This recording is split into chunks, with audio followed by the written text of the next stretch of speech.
¿Son las leyes naturales construcciones humanas? ¿Son descripciones de una estructura de la realidad? ¿Son otra cosa distinta? Por ejemplo, es posible que la idea de ley natural venga históricamente de la idea de ley humana. Entonces serían las leyes divinas, las leyes que Dios impuso a la naturaleza.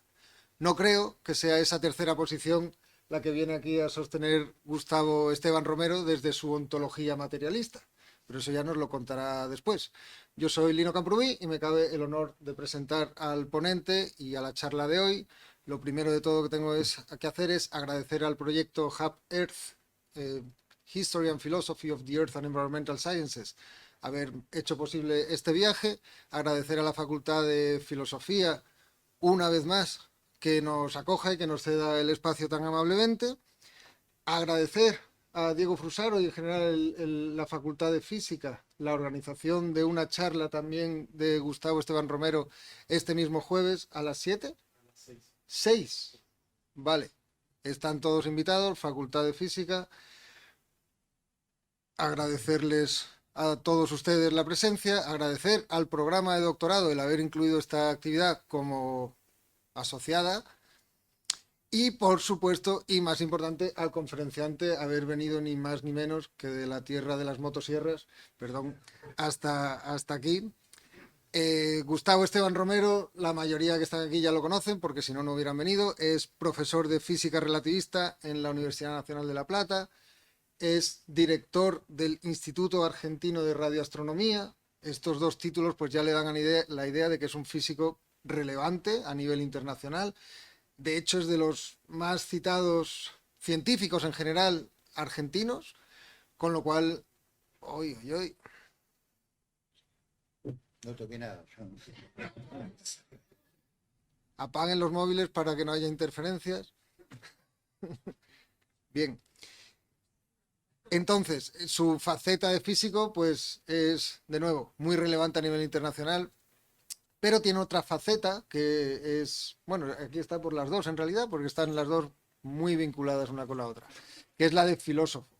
Como filósofo, muchos le conocen por sus apariciones en YouTube, en debates de YouTube, tiene un canal propio, tiene un curso de filosofía científica en el que ha estado discutiendo de muchos temas, con un núcleo ontológico y epistemológico, que es el de, supongo que es el del que va a hablar hoy, pero también ha hablado desde poesía hasta cine, literatura, política, sociología, filosofía de la mente, merece la pena. Y además de esa labor un poco más divulgativa, pues tiene un libro, por ejemplo, llamado Scientific Philosophy, Filosofía Científica, en Springer Sciences, que es muy citado y que es un esfuerzo filosófico muy importante.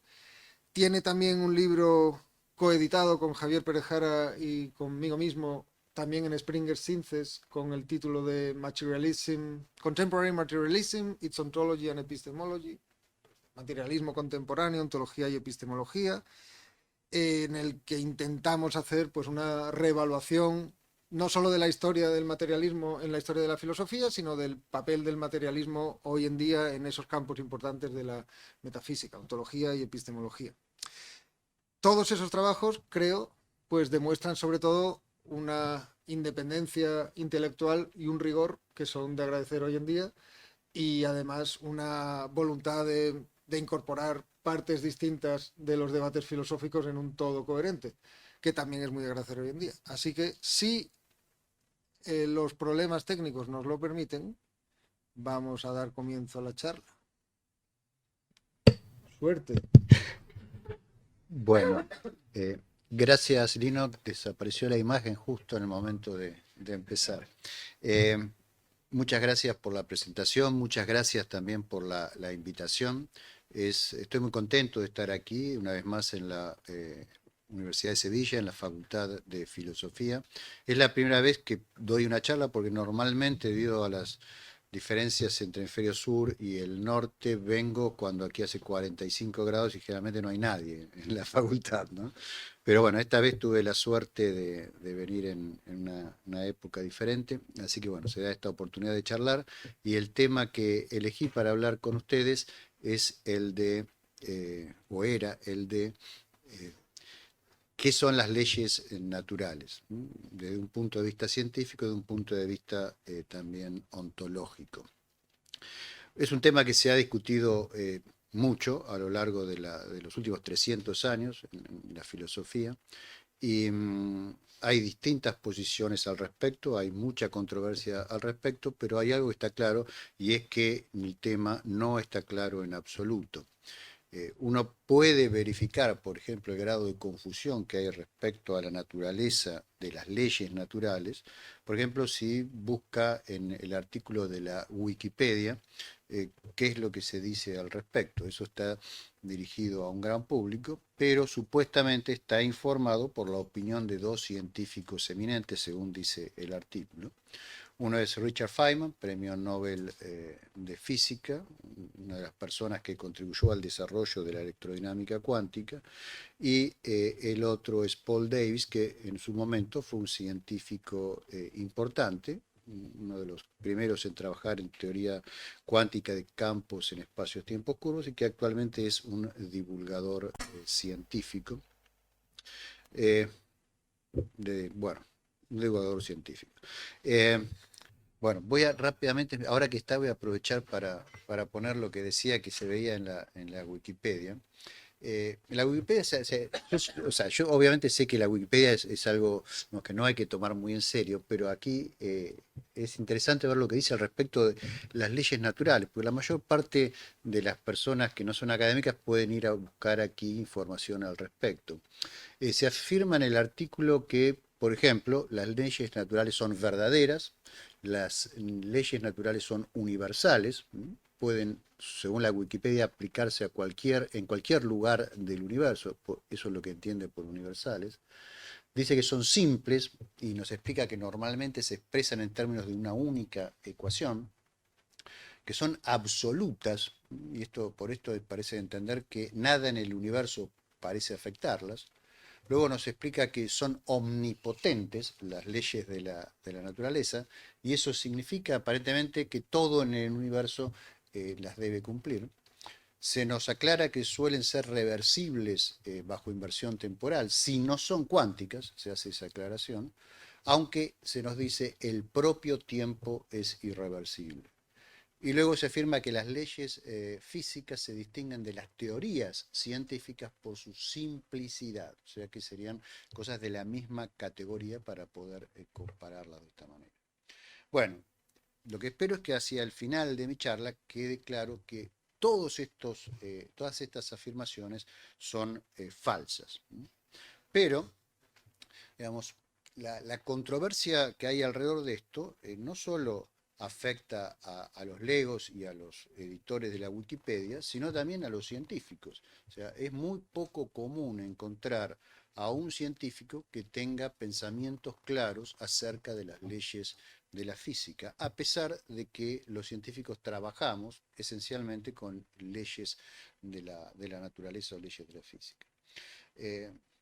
Permítanme dar dos ejemplos de las dos principales posiciones que hay respecto a la naturaleza de las leyes. Una es aquella posición que entiende las leyes de la física como prescripciones, ¿sí? Perdón, a veces yo digo leyes de la física, pero tendría que decir leyes naturales, es simplemente una deformación profesional. Esa posición es conocida como externalismo, ¿no? Es la idea de que las leyes son algo que se impone sobre la naturaleza de afuera y no algo que surge de la propia naturaleza.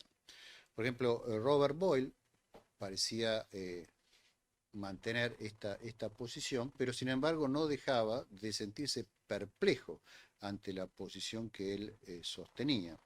De hecho, escribe, por ejemplo, Boyle, dice, I cannot conceive how a body devoid of understanding and sense, truly so called, can moderate and determine its own motions, especially so as to make them conformable to laws that it has no knowledge or apprehension of.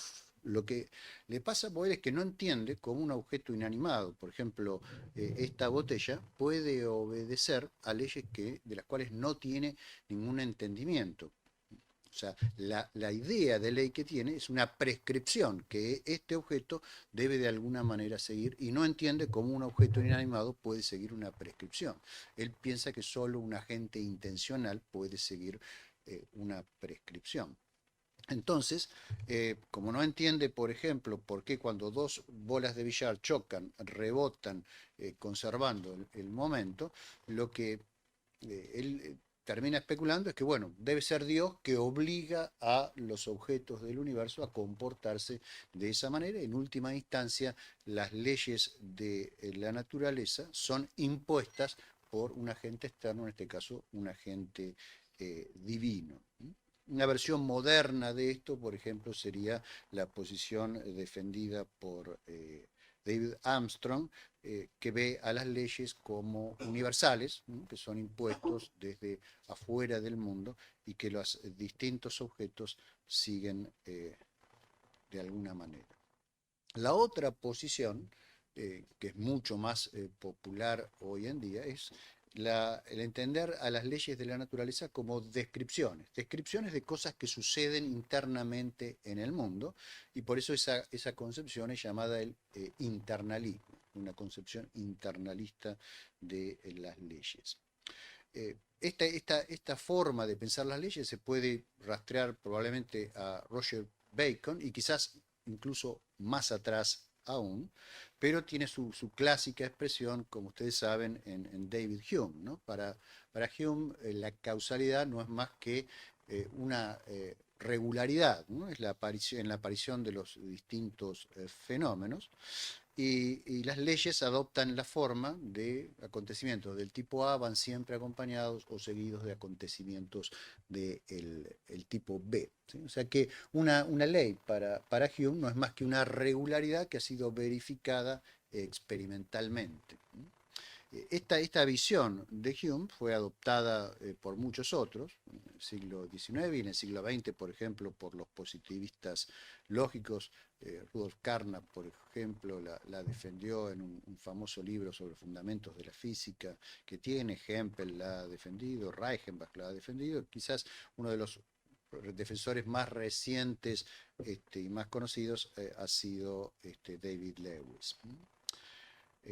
Bueno, en general es la posición que adoptan los filósofos analíticos actuales, o muchos de ellos al menos. Y también es la posición que es más común oír entre los físicos, ¿sí? Por ejemplo, en el año 1922, Erwin Schrödinger dio una famosa conferencia en la Universidad de Zurich que tenía exactamente el mismo título que la conferencia que estoy dando yo hoy aquí, que es una ley de la naturaleza.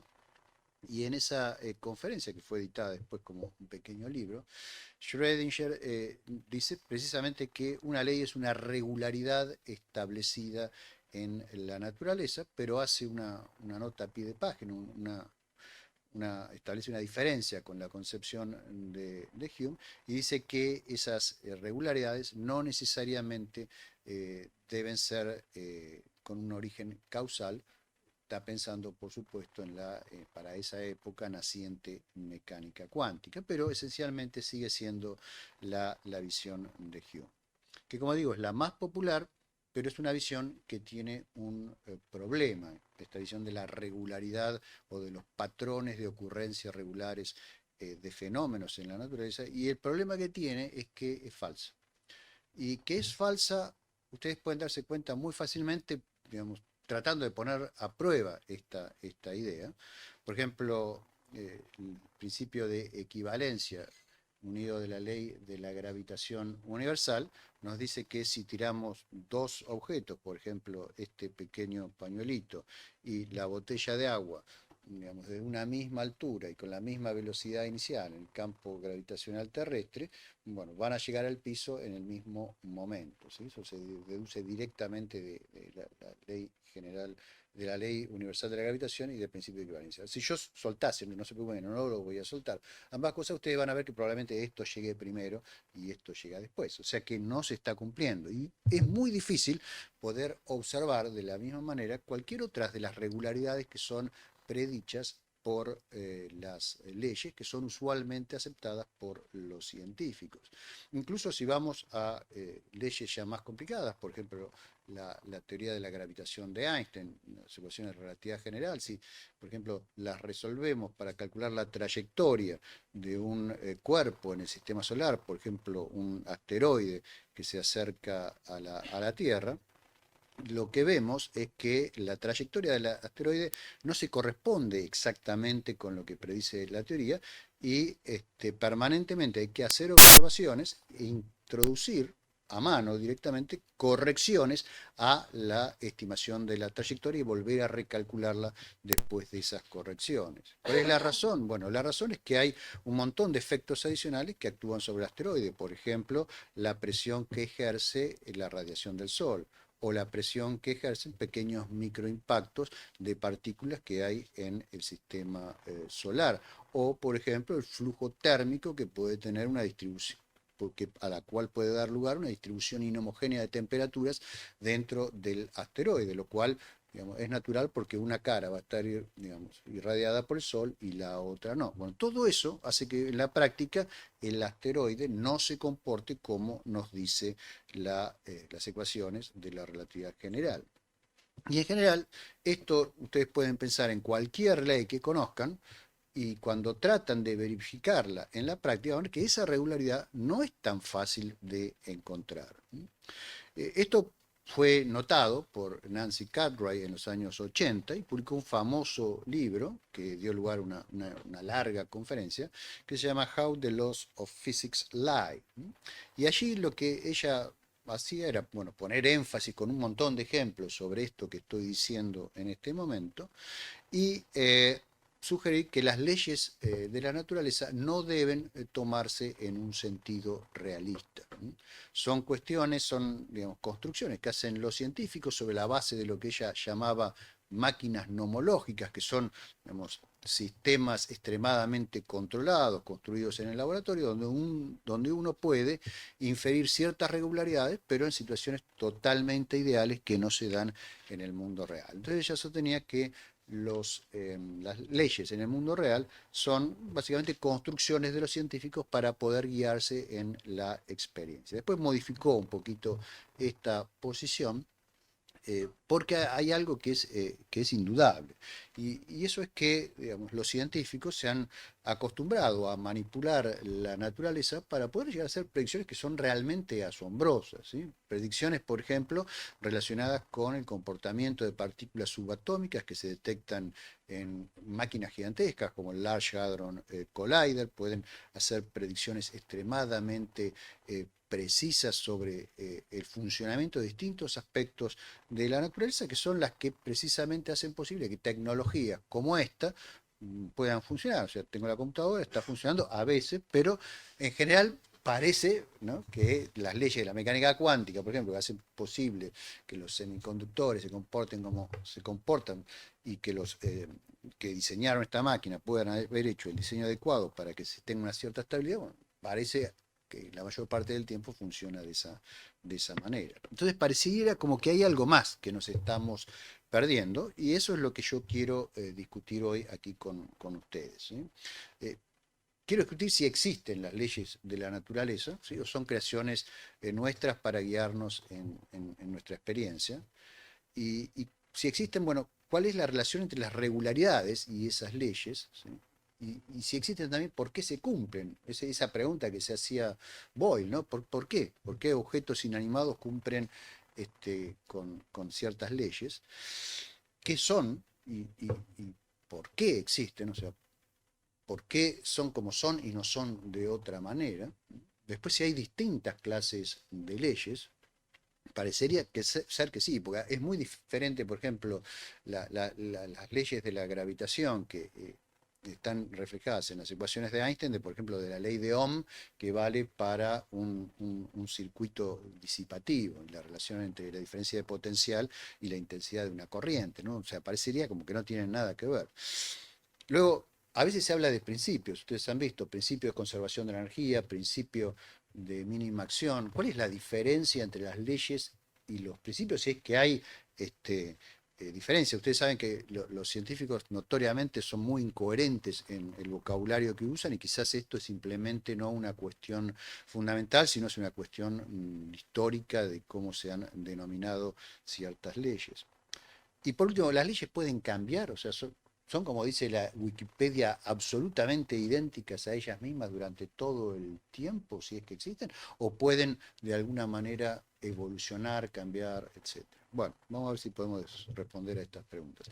Y para intentar, lo que les propongo es que hagamos nuestro propio análisis, y para eso empecemos con quizás una de las leyes más conocidas y más sencillas, que funciona muy bien en un montón de ámbitos, que es la ley universal de la gravitación de Newton. ¿Sí? Tiene la ventaja de que es muy fácil de presentar. Básicamente lo que afirma esta ley es que si tenemos dos objetos materiales de masa m1 y de masa m2 separados por una distancia r, la fuerza atractiva, o sea, según el eje que une los dos centros de masa que van a experimentar estas dos masas, son iguales y tienen una magnitud que es proporcional al producto de las masas e inversamente proporcional al cuadrado de la distancia. ¿Sí? Eso es lo que dice la ley de Newton. Pero ¿qué es lo que esto realmente implica? ¿No? Es lo que quisiera tratar de mostrar ahora. Podemos recurrir a la segunda ley de Newton, que nos dice qué es una fuerza, básicamente masa por aceleración, y podemos reescribir esa expresión de la ley de la gravitación que recién le mencioné, de la manera que está indicada ahí en la slide que estoy proyectando, donde simplemente las letras que están en negrita indican cantidades vectoriales, ¿sí? Y fíjense que la masa del cuerpo que está experimentando la fuerza producida por el cuerpo que tiene una masa m grande, esa masa aparece de los dos lados de la igualdad, ¿no es cierto? Entonces la podemos eliminar y lo que nos va a quedar va a ser una expresión para la aceleración en función de la masa del cuerpo que está ejerciendo la fuerza y de la distancia. Pero la aceleración, como ustedes saben, es la variación de la velocidad respecto del tiempo. Y la variación de la velocidad respecto del tiempo es perdón, y la velocidad es la variación del espacio respecto del tiempo. O sea que la aceleración es dos veces la variación del espacio respecto del tiempo, o sea, es una derivada segunda del espacio respecto del tiempo. Entonces, en última instancia, esta ecuación se puede escribir, como está ahí al final, donde esos dos puntitos que aparecen arriba de la posición del cuerpo que tienen la masa m chica, es la aceleración del cuerpo, la derivada segunda de la posición respecto del tiempo, y eso es una ecuación diferencial, ¿sí? Es una ecuación que si uno la resuelve, lo que obtiene es la posición de la masa m chica para cualquier instante del tiempo, ¿sí? Entonces fíjense que lo que está haciendo esa expresión es restringir los valores posibles de la posición y de la velocidad que la masa m chica puede tener en los distintos momentos del tiempo. En otras palabras, la masa m chica o el objeto, digamos, que tiene la masa m chica tiene, además de la masa, otras dos propiedades, que son la posición y la velocidad. Pero esas propiedades no pueden tomar cualquier valor, sino toman únicamente los valores que son solución de esa ecuación. Esa ecuación restringe los posibles valores de las propiedades del sistema material en cuestión sometido a esta ley. Entonces podemos hacer la siguiente conjetura analizando este y otros casos similares. Así que ahora no tenemos tiempo de analizar muchos más, pero digamos, ustedes mismos pueden hacer el ejercicio. Entonces podemos tentativamente, por el momento, intentar responder de esta manera las siguientes preguntas. ¿A qué se aplica una ley natural? O sea, se aplica a todos los sistemas materiales de una cierta clase. Por ejemplo, en el caso de la ley de Newton, a todos los sistemas materiales que tienen masa. La teoría de Newton, por ejemplo, se puede aplicar a la luz solamente si la luz está formada por corpúsculos masivos. Si la luz fuese una onda, bueno, no se podría aplicar a la luz. O sea, se aplica a una cierta clase de sistemas materiales. caso de otras leyes, pero hoy mencioné la ley de Ohm, bueno, se aplica a circuitos disipativos por donde pasan corrientes, y así sucesivamente. ¿A qué se refieren las leyes? O sea, ¿cuál es el referente de las leyes? Las leyes se refieren, como muestra la ecuación que dedujimos hace un momento, a los cambios que sufren los sistemas materiales. En ese caso, eran los cambios en la posición y los cambios en la velocidad. Entonces, las leyes tienen como referente los cambios y lo que hacen es introducir restricciones a los cambios que son posibles. Entonces, en primera aproximación, quizás podemos conjeturar lo siguiente a la respuesta de la pregunta ¿qué es una ley?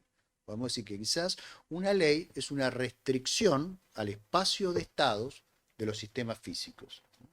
O sea, hay estados a los cuales el sistema físico no puede acceder, lo cual significa que hay cambios que no pueden ocurrir en la naturaleza bajo ciertas condiciones. Obviamente ahí surge una pregunta inmediata, que es ¿por qué esos cambios no pueden ocurrir? ¿Qué es lo que genera esas restricciones al espacio de estados de los sistemas? Para tratar de entender la respuesta a esa pregunta, quizás lo que debemos hacer primero es describir claramente qué es el estado de un sistema físico y para eso les pediría un segundo de paciencia para introducir algunas nociones básicas de ontología.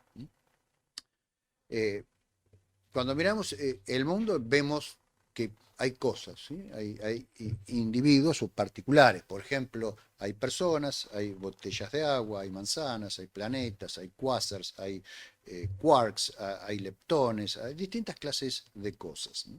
Ahora, esas cosas no simplemente son, sino que cuando son de alguna manera, ¿sí? Por ejemplo, yo tengo pelo canoso, soy alto, tengo una determinada masa, etcétera, ¿no? Un electrón tiene carga eléctrica, tiene spin, tiene masa, o sea, tiene una serie de formas de ser, ¿sí? Entonces, a las formas de ser de los individuos que existen, eso es lo que le llamamos propiedades, ¿sí? Las propiedades no son algo que se puede separar y puede existir la propiedad independientemente del individuo. No podemos ver una sonrisa que pase por ahí volando, ¿no? Sino que si vemos una sonrisa, va a ser una sonrisa en una cara, porque una sonrisa no es otra cosa que la configuración de los rasgos de una cara. Entonces, si no tengo una cara, no puedo tener una sonrisa.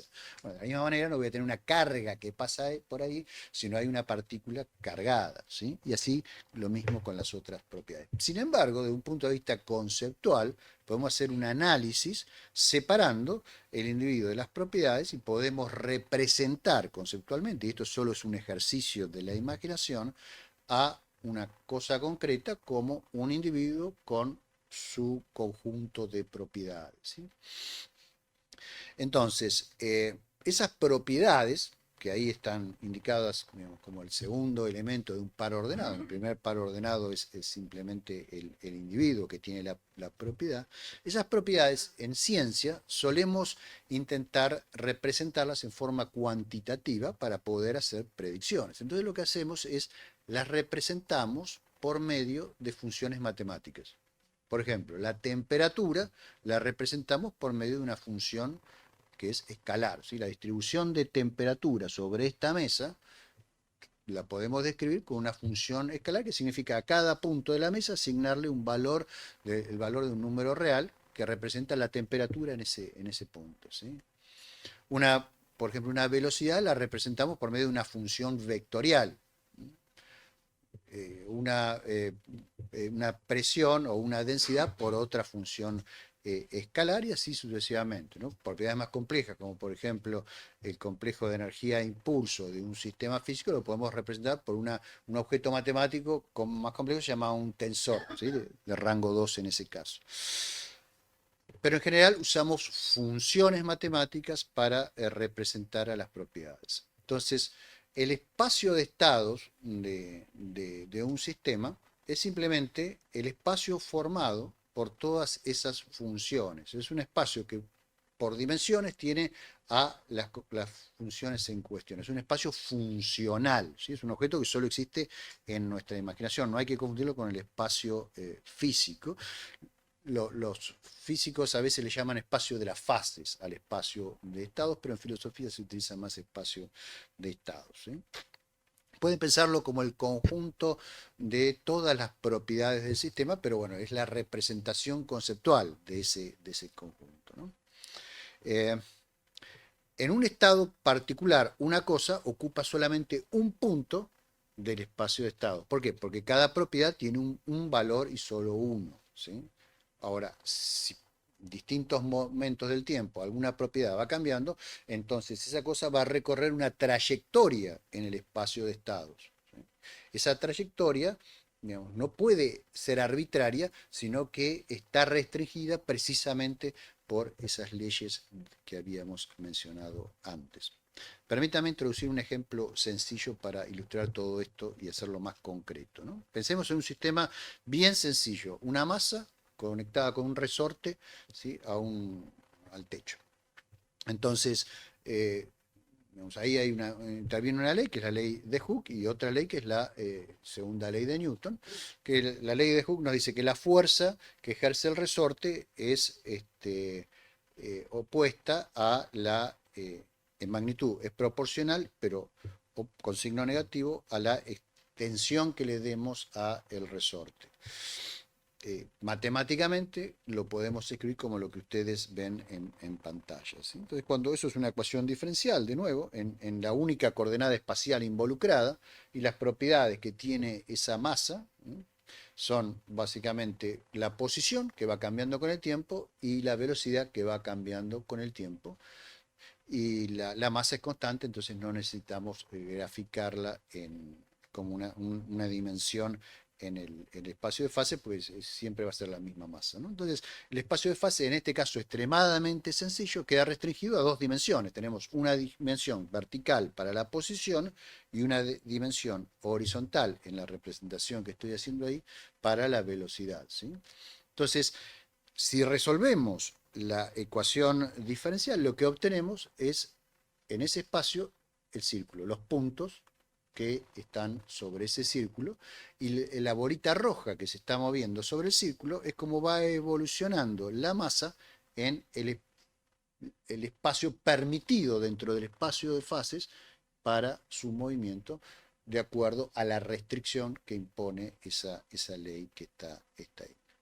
Bueno, creo que esto puede ilustrar un poco qué es el espacio de estados. Entonces nos abre la posibilidad a una tercera visión de las leyes de la física, que básicamente no es ver las leyes de la física como prescripciones, no es ver las leyes de la física como descripciones, sino es ver las leyes de la física como restricciones. Entonces postulo, las leyes naturales son restricciones al espacio de estados de los objetos materiales. Los objetos materiales son aquellos que en principio pueden cambiar e interactuar entre ellos. Básicamente lo que nos están expresando entonces estas restricciones, estas leyes, son cuáles cambios pueden efectivamente ocurrir sobre un sistema cuando ese sistema está en un estado y una condición dada. El estado y la condición inicial del sistema vienen dadas por las condiciones que imponemos a las ecuaciones que representan las leyes cuando las resolvemos. Cuando uno resuelve una ecuación diferencial, necesita, además de saber cómo resolverla, imponer condiciones iniciales y condiciones de contorno, ¿sí?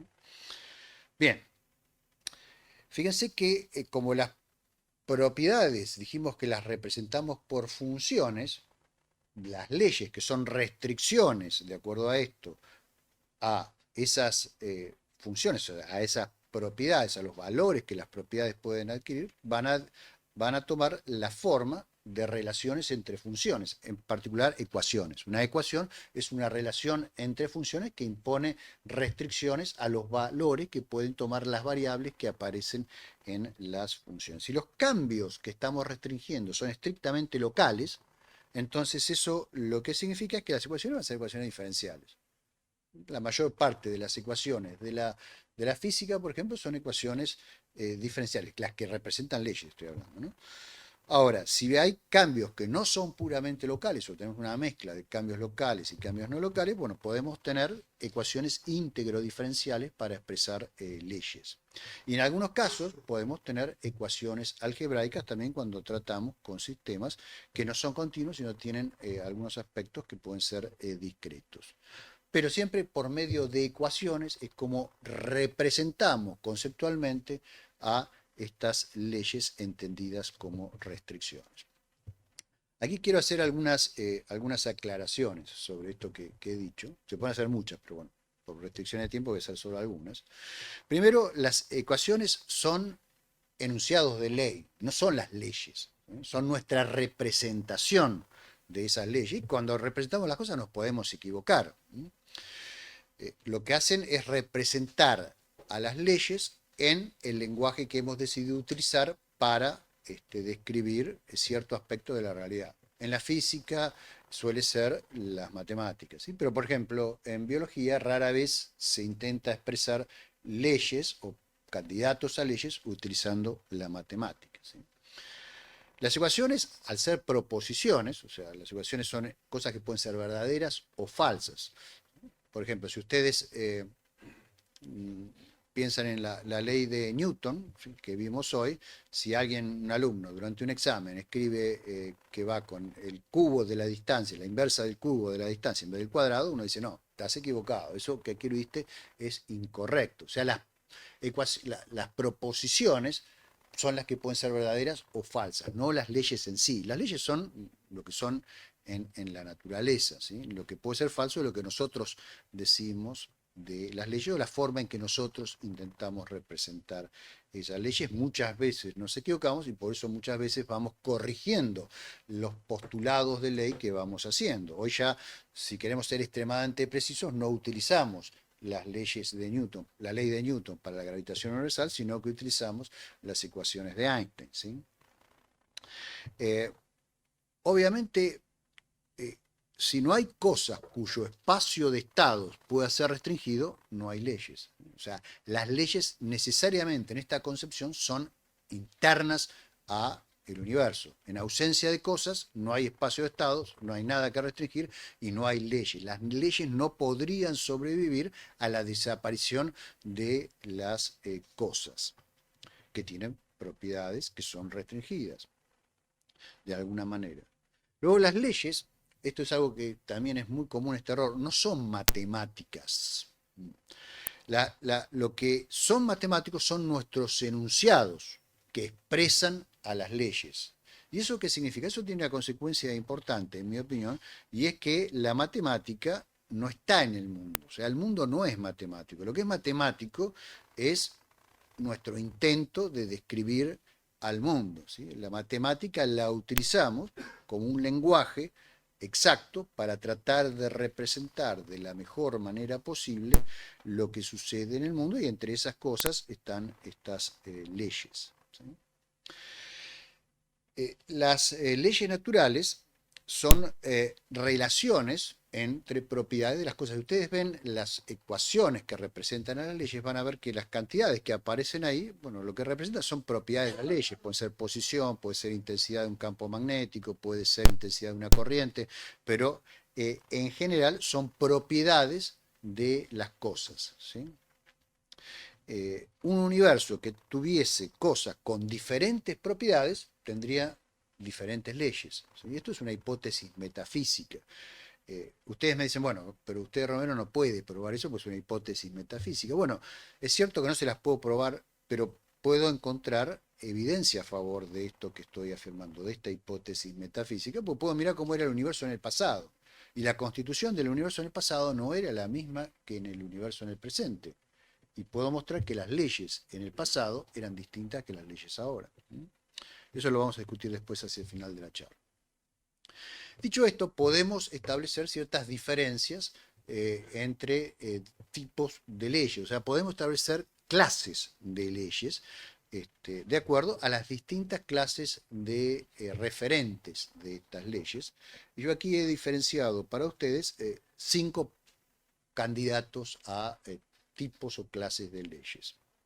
Por un lado, las leyes fundamentales, que son las que limitan el comportamiento de las cosas fundamentales, ¿sí? Básicamente son las cosas fundamentales en este momento, hasta donde sabemos, los campos del modelo estándar y el espacio-tiempo sobre el cual esos campos evolucionan. Entonces las leyes referidas a estas cosas son lo que llamamos leyes fundamentales, porque aplican a las cosas más básicas que conocemos ahora. No quiere decir que siempre sean leyes fundamentales, quizás el día de mañana tenemos una teorías que nos permiten entender que hay aspectos más profundos de la realidad que los que nos muestra el modelo estándar, cosa que seguramente va a suceder porque el modelo estándar tiene muchos aspectos fenomenológicos. Luego tenemos leyes que son derivadas, ¿sí? Que son las que limitan el comportamiento de sistemas compuestos. O sea, las cosas fundamentales se asocian de distintas maneras para formar cosas más complejas, con una estructura interna donde hay interacciones, y esas nuevas cosas van a tener nuevas formas de ser. Obviamente yo tengo formas de ser que son distintas de las formas de ser de las células que forman mi cuerpo. Y las células que forman mi cuerpo tienen formas de ser que son diferentes de las moléculas que las componen. Y esas moléculas a su vez tienen formas de ser diferentes de los átomos y así podemos seguir, ¿no? Entonces, los sistemas compuestos tienen propiedades que no tienen las propiedades que no tienen, perdón, los sistemas más básicos y por lo tanto, digamos, tienen leyes que limitan a esas propiedades emergentes. A esas leyes le llamamos leyes, leyes derivadas, ¿m? O leyes, si quieren, de grado superior. Son leyes no fundamentales.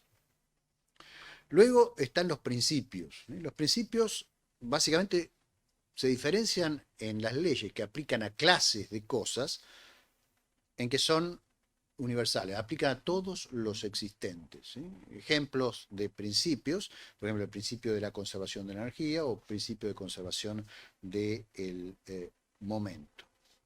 Luego hay otra clase de principios que son los llamados metanomológicos, ¿sí? Es un nombre medio estrambótico, pero básicamente son leyes de leyes.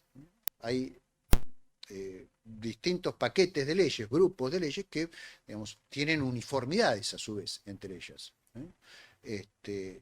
Esas leyes de leyes, bueno, son lo que llamamos principios metanomológicos. Por ejemplo, el principio de covarianza general, que básicamente lo que establece es que las leyes tienen que ser representadas de tal manera que sean válidas en todos los sistemas de referencia. O sea, lo que existe no puede depender del punto de vista que yo adopte para describirlo, ¿sí?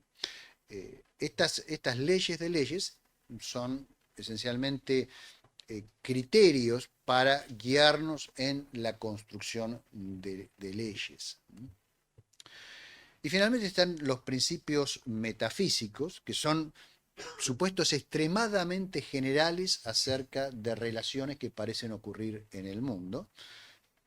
Los ejemplos que les puedo dar al respecto son el principio de razón suficiente y el principio de mínima acción. Después de discutir un poquito más el principio de mínima acción, que a diferencia del principio de razón suficiente no es prescriptivo. Bueno, entonces estamos en condiciones de dar una definición un poquito mejor de materialidad que esa que les di hoy, que digamos, fue muy informal, y podemos decir que un sistema es material, o sea, una cosa X, llamémosle, sea básica o compleja, o sea, formada por otras cosas, y otra cosa que consideramos como un sistema de referencia para expresar las propiedades de la cosa original, de la cosa X. Algunas propiedades, ustedes saben, son relacionales, solo se pueden definir con relación a una segunda cosa, con una velocidad. Entonces necesitamos especificar una segunda cosa de referencia. Entonces, supongamos que le llamamos al espacio legal de estados de la cosa X respecto a la cosa Y, SLI de X, como está escrito ahí, y llamaremos entonces a X un sistema material si ese espacio de estados contiene más de un elemento. Eso quiere decir que hay más de un estado que es accesible a esa cosa. Esa cosa puede cambiar, ¿sí? Y cambia no a cualquier lado, cambia legalmente. Entonces los sistemas materiales son sistemas que tienen un espacio de estados legal accesible con más de un elemento. O sea, pueden experimentar cambios dentro de esas restricciones legales. No conocemos nada que cambie si no lo hace legalmente. principio de razón suficiente dice, uno lo puede, digamos, obviamente esta no es la formulación de Leibniz, ¿no? Pero uno lo puede llegar a reformular, eso yo lo hago en un artículo publicado en el año 2016 en Foundations of Science, digamos, diciendo que las cosas materiales solo cambian legalmente, ¿sí? Y eso es una hipótesis metafísica, ¿no? O sea, es afirmar la universalidad de la legalidad, si ustedes lo quieren. Bueno, entonces ahora tenemos el problema de cuál es el origen de la ley. ¿Por qué están estas restricciones? Para que algo esté restringido tiene que haber algo que lo restringe, ¿no? Entonces, ¿qué es lo que lo restringe? Si tenemos una visión internalista de las leyes, como la que estoy presentando, lo vamos a tener que buscar ese elemento que hace la restricción dentro del propio universo, ¿no? Dentro de las cosas que existen. Entonces, permítame introducir el concepto de poder. Esto fue introducido por Ron Harré, yo creo que a principios de los años 70, ¿sí? Pero creo que tiene un buen poder explicativo. Un poder esencialmente es una configuración activa de propiedades, ¿sí? Y de condiciones de contorno en un objeto material. Entonces, por ejemplo, el azúcar tiene el poder de endulzar, por ejemplo, el café, ¿sí? Pero eso no quiere decir que ese poder, que puede ser entendido como una disposición o como una propiedad disposicional, sea efectivo, sino que, digamos, está latente y solo si se dan ciertas condiciones de contorno va a ocurrir va a obtenerse la propiedad en cuestión, que en este caso sería el sabor dulce en el agua, en el ejemplo que se me acaba de ocurrir, ¿no? O sea, un poder es un arreglo de propiedades que en las condiciones ambientales adecuadas puede desencadenar una serie de cambios, ¿sí? Bien, entonces, esta es la propuesta que yo hago sobre el origen de estas restricciones, de estas leyes. O sea, lo que propongo es que la legalidad, o sea, el arreglo de leyes que vemos como restricciones a los espacios de estado de las cosas que hay en el universo, es el resultado del mutuo equilibrio de todos los poderes en este sentido en el universo. O sea, si una cosa no ocupa ciertos estados es porque otra cosa se lo está impidiendo. Y con la distribución de propiedades y de poderes que tenemos en el universo, resulta un estado de equilibrio que puede cambiar, y por eso después vamos a ver que hay cambios en las leyes a lo largo de la historia del universo, que es una configuración estable, aproximadamente, por lo menos sobre ciertas escalas de tiempo, y entonces propongo que ese es el origen de estas restricciones, que entiendo como leyes. Veamos algunos ejemplos, ¿sí? No se asusten por las ecuaciones, estas son las famosísimas ecuaciones de Einstein. Básicamente lo que dicen las ecuaciones son las que están más arriba, las ecuaciones de Einstein. La que está abajo se puede deducir de la ecuación de Einstein y simplemente la ecuación de movimiento geodésico de un sistema que se mueve en un espacio-tiempo con la curvatura que se determina de las ecuaciones de Einstein.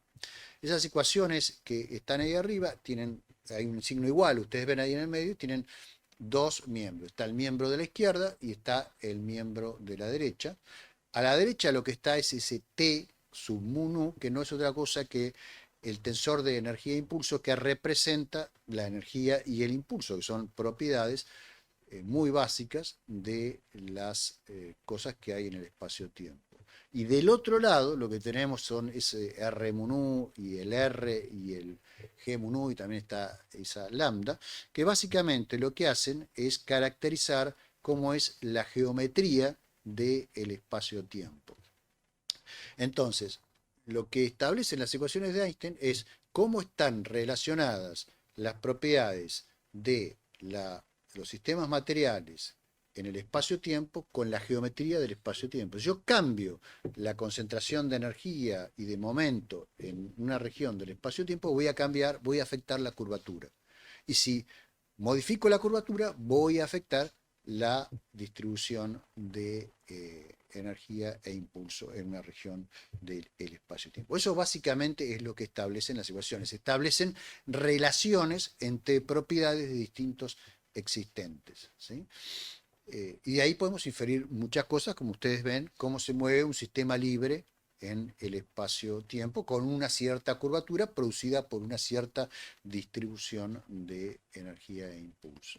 Fíjense algo que es muy interesante. Esa ecuación que parece relativamente sencilla, en realidad es un sistema de ecuaciones, es una notación muy compacta, que incluso se puede hacer más compacta que eso, pero en realidad eso son 10 ecuaciones diferenciales no lineales en derivadas parciales, ¿sí? O sea, eso que decía la Wikipedia de que son generalmente muy simples las leyes, las representaciones de las leyes y que una ecuación basta, es totalmente falso, ¿sí? Estamos viendo acá que para representar el comportamiento del espacio-tiempo en presencia de materia necesitamos 10 ecuaciones diferenciales y además extremadamente complicadas y están acopladas porque el propio espacio-tiempo también tiene energía, ¿no? Entonces eso es un sistema no lineal. En el caso de las ecuaciones de Maxwell, por ejemplo, que lo que hacen es relacionar el campo electromagnético con las corrientes, bueno, ahí son 8 ecuaciones, pero por lo menos son ecuaciones lineales, pero igual son 8 ecuaciones y no es trivial resolverlos en caso complejo, ¿sí? Entonces, bueno, ahí tienen otra cosa que es falso de lo que se decía en la Wikipedia. E incluso las cosas no pueden ser, no son siempre en las leyes de la física fundamental, por lo menos, tan simples como tener una relación directa entre propiedades, como veíamos en las ecuaciones de Einstein. Por ejemplo, pensemos en la mecánica cuántica. No los quiero abrumar con fórmulas, después de esto no va a haber más fórmulas, pero creo que esto es importante, ¿sí? Entonces, no hay una sola ecuación que relacione propiedades en el caso de la mecánica cuántica. Tenemos primero la ecuación que está más arriba, que es la ultrafamosa ecuación de Schrödinger, ¿sí? Que es una de las formas de expresar la evolución de un sistema dinámico en mecánica cuántica. Esa es una ecuación simple, es una ecuación lineal, ¿sí? Hay teorema de existencia y unicidad para la solución de esa ecuación, y digamos, la función que aparece ahí, que es lo que uno obtiene cuando resuelve la ecuación, es lo que se llama la función de estado.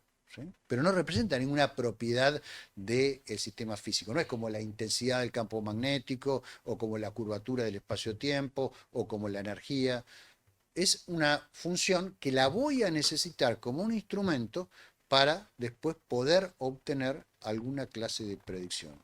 La segunda ecuación que aparece ahí es lo que resulta de aplicar un operador que representa ahora sí una propiedad de un sistema cuántico a una función de onda, ¿sí?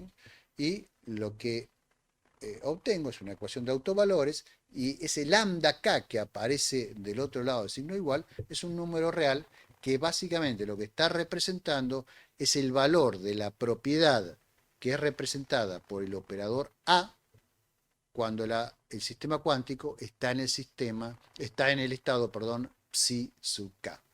¿Sí? Entonces uno resuelve la primera ecuación, obtiene la función de onda, la mete en el segundo y obtiene un espectro de autovalores, pero no nos dice, digamos, cuál es el que se da en la naturaleza. ¿Sí? Entonces hay una tercera ecuación que aparece abajo, que es el famoso, se le llama postulado de Born, ¿sí? Le dieron el premio Nobel en 1956, si me acuerdo bien, por eso, que básicamente relaciona la ecuación anterior con una probabilidad. ¿Sí? Entonces lo que nos está diciendo la mecánica cuántica es que hay una cierta probabilidad, dada por esa expresión, de que la propiedad A tenga el valor lambda k. ¿Sí? Y para acá puede ser, entonces tiene todo un espectro. ¿Sí? Un espectro en realidad es infinito ese espectro. ¿No? Entonces, la mecánica cuántica no nos dice qué es lo que va a pasar. Lo que nos dice es cuál es la probabilidad de que pase esto o aquello. O sea, de que el sistema tenga este valor de la propiedad o este otro valor de la propiedad. ¿Sí? Nosotros después hacemos experimentos, hacemos muchos experimentos y vemos que efectivamente esas probabilidades se corroboran estadísticamente de una manera asombrosamente precisa. Aquí, bueno, destaco solamente dos cosas que contradicen claramente a lo que decía la Wikipedia. Primero, acá no hay nada irreversible, la ecuación de arriba es totalmente reversible, o sea, eso de la irreversibilidad no está en la mecánica cuántica estándar. Y el tiempo no es irreversible porque el tiempo es un parámetro, o sea, no tiene ningún sentido decir que un parámetro puede ser irreversible, ¿sí? Em, entonces, la mecánica cuántica no es indeterminista, como muchas veces se dice, porque insisto, esa ecuación de arriba tiene teorema de existencia y solución y unicidad de la solución.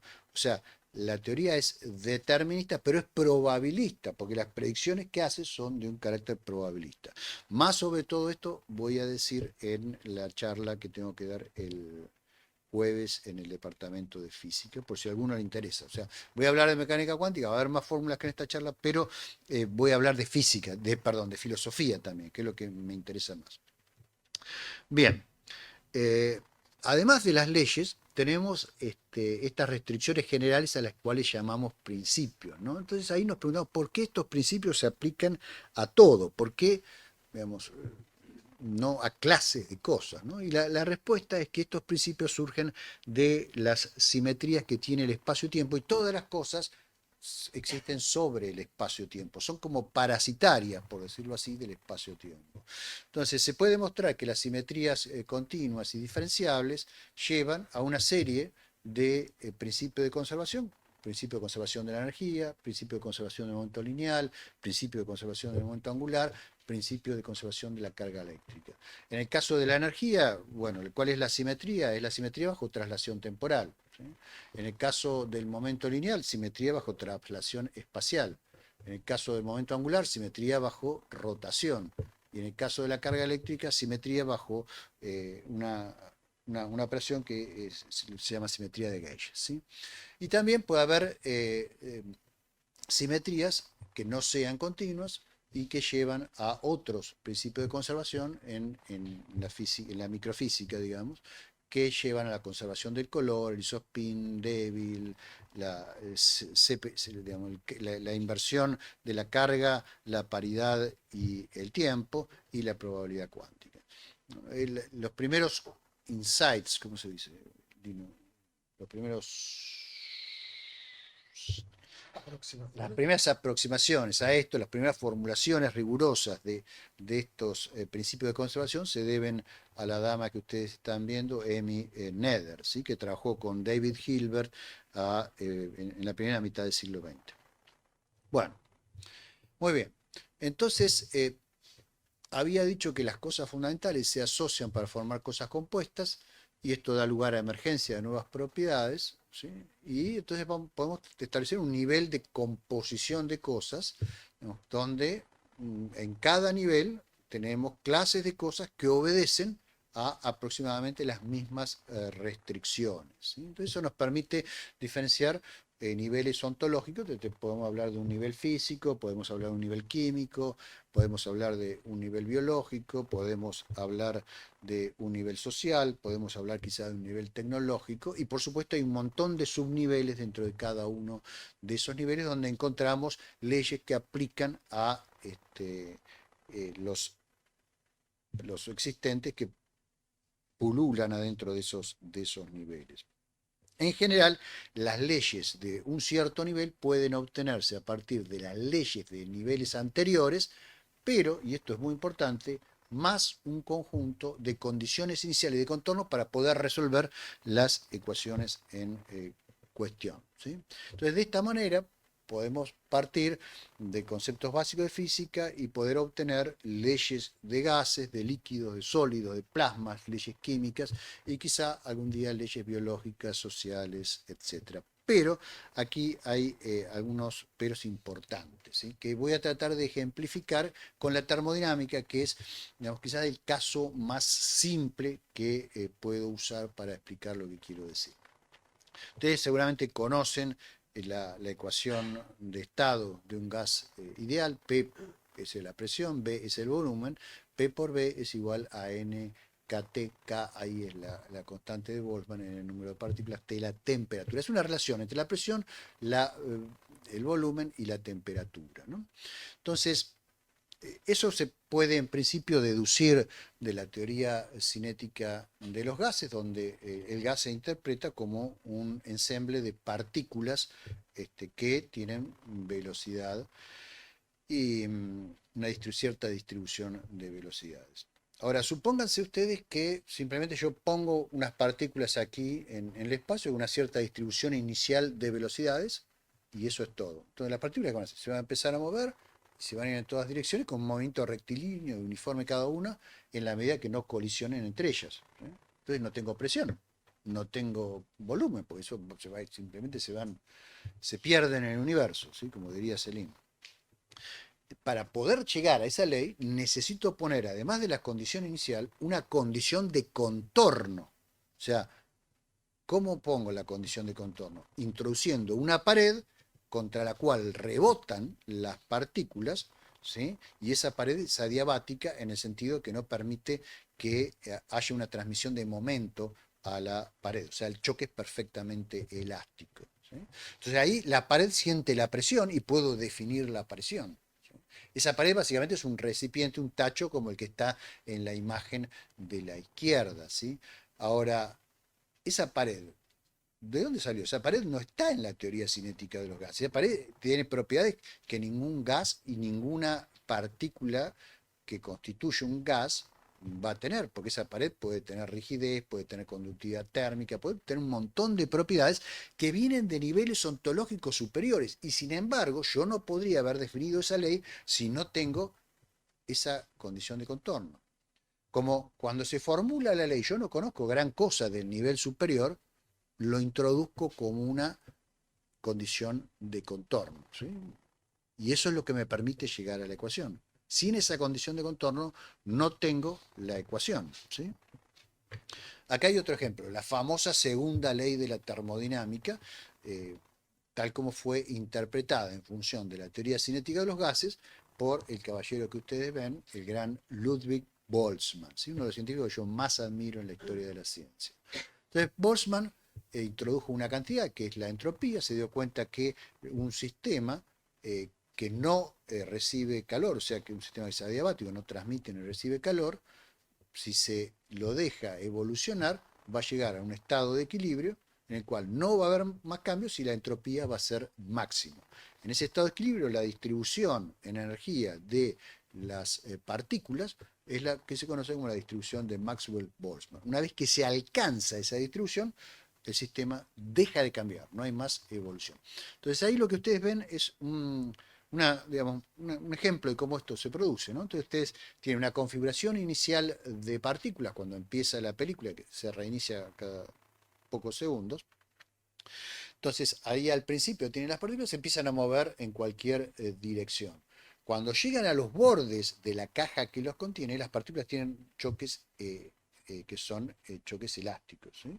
Y van intercambiando energía entre ellas y a la derecha lo que ustedes ven es cómo se va distribuyendo la energía de la partícula, eso es un histograma, es número de partículas versus la energía, ¿no?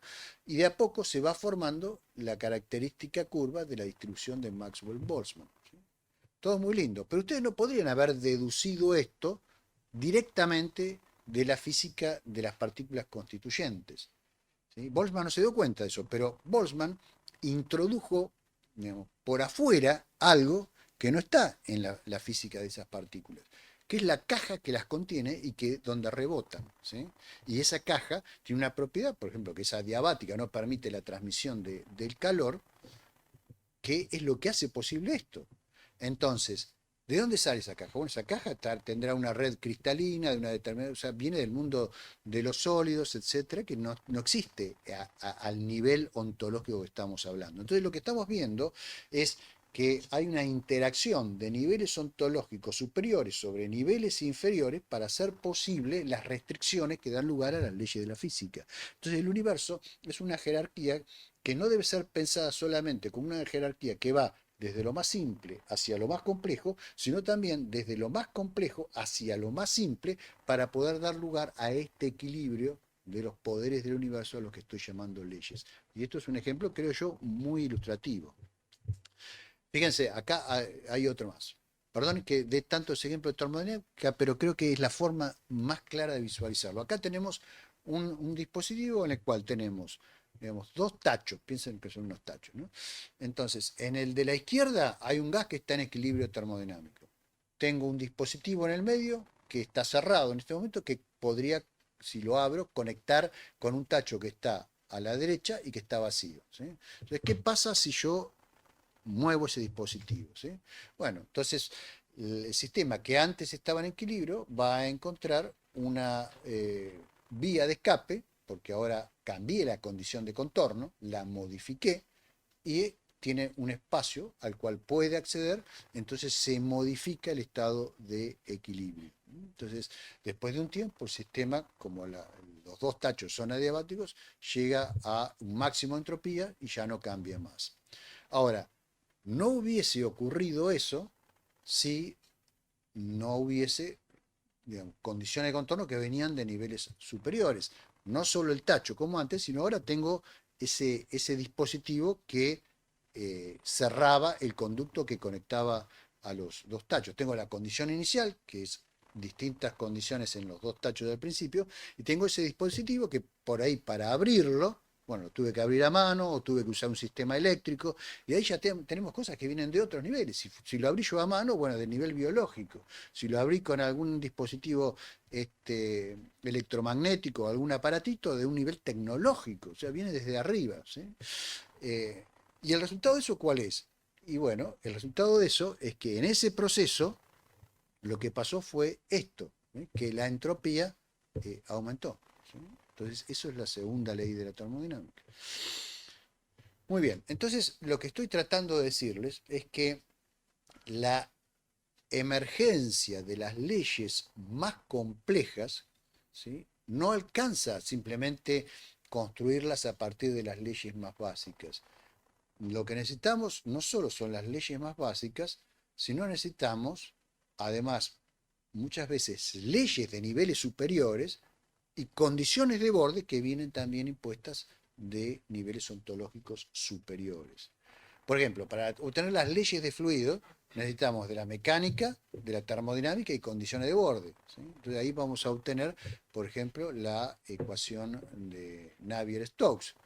Ahora, si a las leyes de los fluidos le agrego la electrodinámica más condiciones de borde, obtengo las leyes de la magnetohidrodinámica. Pero no, esas condiciones de borde son una caja negra donde estoy poniendo todo lo que no sé de los niveles superiores.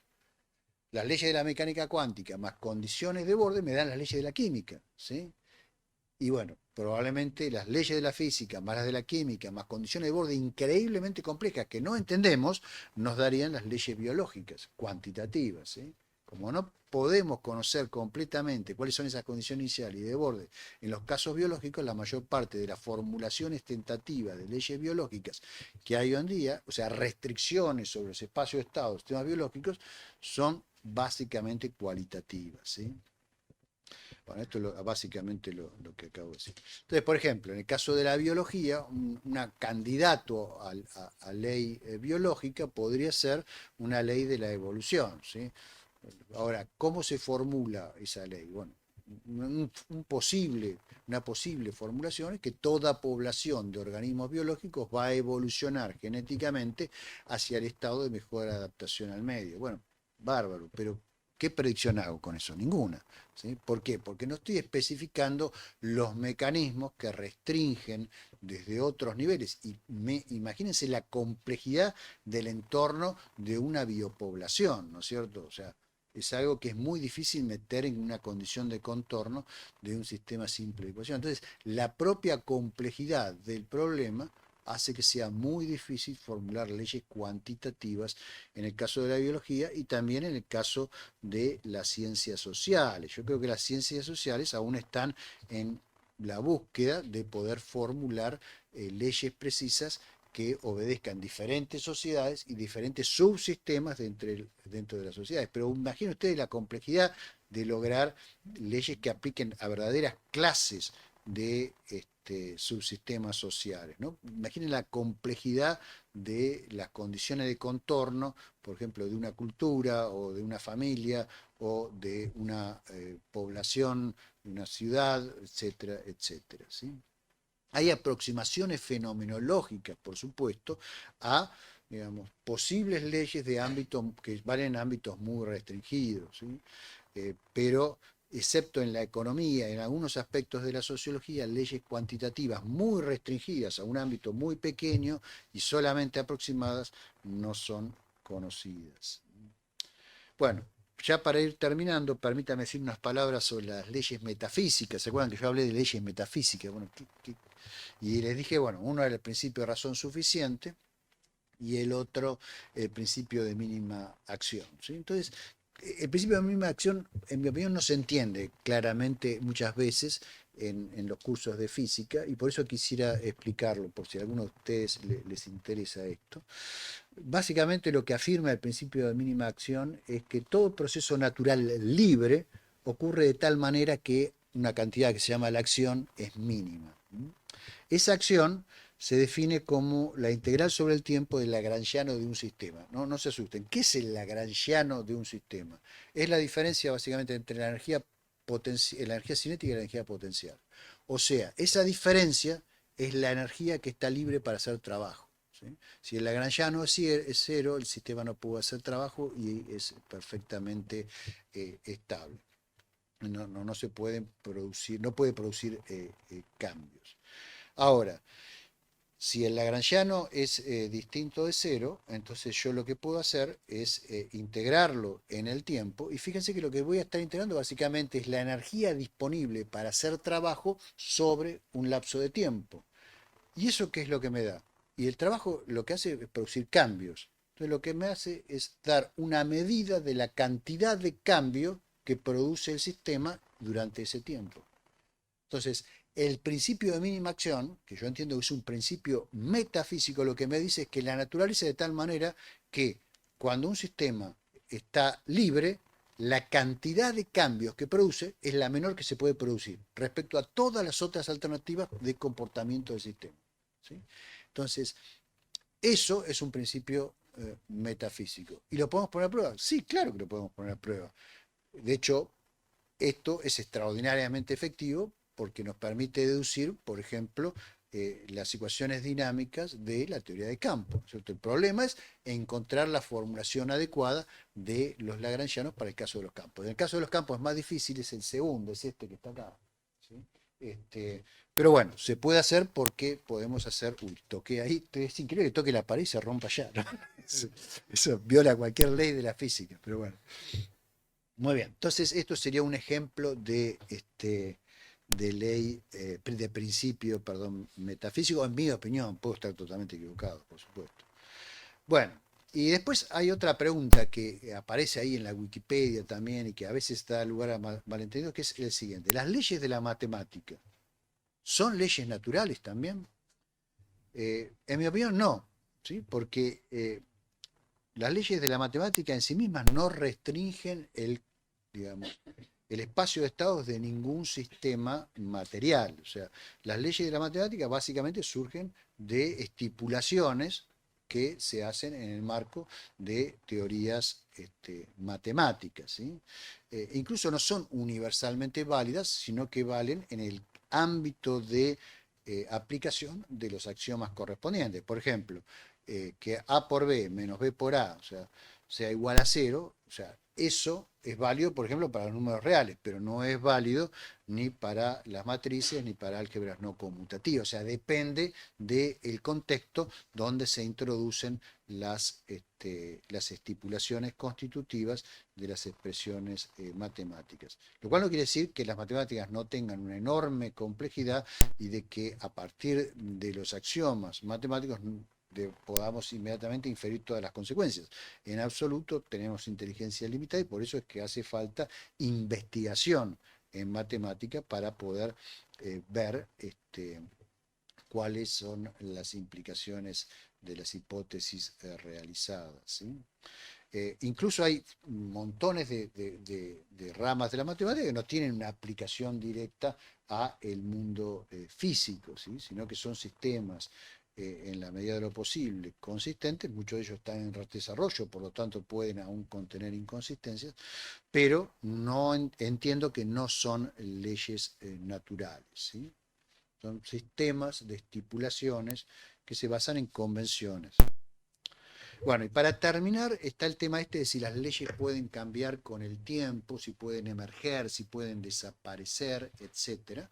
Eh, y bueno, yo creo que la respuesta a eso es sí, y está relacionado con el hecho de que las leyes, digamos, en buena medida quedan determinadas, como dijimos, por las condiciones, ¿sí? Entonces, si las condiciones del universo, las condiciones de contorno van cambiando en forma dramática, es de esperar que las leyes también emergentes cambien en forma dramática. Ustedes saben que el universo está en expansión, de hecho está en expansión acelerada. Eso es un diagrama de la evolución del universo muy simplificado, donde se distinguen distintas épocas en esa evolución. Nosotros estamos en el extremo derecho de ese diagrama, lo que se llama la época dominada por materia, donde ya se forma estructura, están las galaxias, las estrellas, los planetas y nosotros también, ¿no? Ahora, si vamos hacia atrás, hacia el pasado, el universo es más compacto, entonces la temperatura cada vez es más alta, y a medida que la temperatura es más alta, hay ciertas cosas que ya no pueden ocurrir. Por ejemplo, piensen en la ecuación de un gas ideal de estado, ¿no? P por B igual nRT. Ahí necesitamos un tacho para que eso fuese posible. Pero bueno, si la temperatura es de 5000 grados, no hay tacho que pueda existir a esa temperatura. Bueno, sí hay algunos tachos, pero si la seguimos aumentando, digamos, en el universo temprano las temperaturas pueden ser muy altas, eso finalmente se termina transformando en un plasma. Entonces tenemos una era de plasmas, ¿sí?, en el universo, donde las leyes básicamente son las leyes de la magnetohidrodinámica. Ya no tenemos las leyes que tenemos hoy en día, ¿no? Por supuesto podemos reproducir eso en el laboratorio, ¿sí?, pero en condiciones muy especiales, y entonces entender algo de la física del universo temprano. Y si vamos más atrás, tenemos una época en la cual dominaban los leptones, seguimos aumentando la temperatura, tenemos una época en la cual dominaban los hadrones. En esa época la densidad del universo era la densidad nuclear, la densidad del núcleo de un átomo, ¿no? Entonces, obviamente los procesos que ocurrían ahí eran muy distintos de los procesos que ocurren acá. Ahí no existía la ley de Ohm, no existía la ley de Hooke, ni nada por el estilo, ¿sí? O sea, las leyes que tenían relevancia eran otras. Seguimos para atrás y el universo probablemente fue una sopa de quarks, ¿sí? Y ahí también las leyes son diferentes, y hay, digamos, por ejemplo, no puede haber núcleos núcleos atómicos, ¿no? Entonces, bueno, hay un montón de leyes relacionadas con la química, con los núcleos, con los átomos, que ya son completamente imposibles en ese contexto. Y si seguimos todavía hacia temperaturas más altas, tenemos que la interacción electromagnética y la interacción débil, que es de muy corta distancia, se unifican, ¿sí?, en lo que se conoce como interacción electrodébil, que su existencia fue establecida en, en, en esa época no era el Large Hadron Collider, sino era el Lepton Collider en el CERN, y el resultado de eso, bueno, fue mostrar que a temperaturas extremadamente altas, efectivamente estas dos interacciones desaparecen y tenemos leyes unificadas para la interacción electrodébil. Y se cree que a tiempos aún anteriores existió una gran unificación en la cual incluso la interacción electrodébil estaba unificada con la interacción fuerte, ¿sí?, en una única interacción. Y más atrás de eso, bueno, solo tenemos el espacio-tiempo, que en su estructura más, en el régimen de campo más fuerte y en su estructura básica, aún no entendemos completamente, pero eso es un tema que, bueno, si a ustedes les interesa algún otro viaje, podremos explayarnos sobre eso. Bueno, es tiempo de terminar. Sé que he abusado de la paciencia de ustedes. Permítanme simplemente dar algunas conclusiones. Se han ido de las pantallas, pero voy a leer, si me permiten, se las voy a leer. Primero, las leyes naturales son restricciones al espacio de estados, propiedades de las cosas. Esa es mi propuesta. Las leyes resultan en patrones objetivos de ocurrencia en la naturaleza, pero no son esos patrones, ¿sí? Los patrones son consecuencia de esas leyes, ¿sí? Luego, los enunciados de ley expresan las leyes naturales, pero no hay que confundirlos, ¿sí? No hay que confundir las palabras con lo que las palabras denotan, no hay que confundir las ecuaciones con lo que las ecuaciones representan. Luego, hay leyes de diferentes niveles ontológicos, lo hemos visto. Los niveles superiores, más complejos, son derivables en principio, pero raramente, de hecho, de las leyes de los niveles inferiores, más conjuntos de condiciones iniciales y de borde, que son muchas veces, en los casos más complejos, extremadamente difíciles de conocer, y por eso nos es tan difícil obtener leyes de nivel superior, de niveles ontológicos superiores. Hay, por otro lado, enunciados normativos generales que se refieren a todas las leyes, son los que llamamos leyes de leyes o enunciados metanomológicos, ¿sí? Cumplen una función epistémica para ayudar a los científicos a formular mejores leyes. Luego, las leyes de la lógica y la matemática, en mi opinión, son reglas de lenguajes formales. En el caso de la lógica, lenguajes puramente sintácticos; en el caso de la matemática, lenguajes que tienen una semántica, pero con referentes conceptuales, y no son leyes naturales, en el sentido de que las encontramos ahí afuera investigando el mundo real. Por supuesto, nos podemos inspirar en el mundo real para diseñar sistemas formales, ¿no? Y luego, por último, las leyes no son entidades, ¿sí? No son cosas que tienen poder sobre los existentes, ¿sí? O sea, no ocupan el lugar de Dios en la mente de Boyle, de la cita del principio, sino que son el resultado de cómo las cosas efectivamente son. Un universo con distintas cosas, distintas propiedades, tendría distintas leyes, ¿sí? Bueno, se podría hablar mucho más de esto, pero ya debo haber abusado de su confianza demasiado, de su paciencia, y el tiempo creo que ha expirado, y quizás es bueno dar un ratito para las preguntas. Gracias.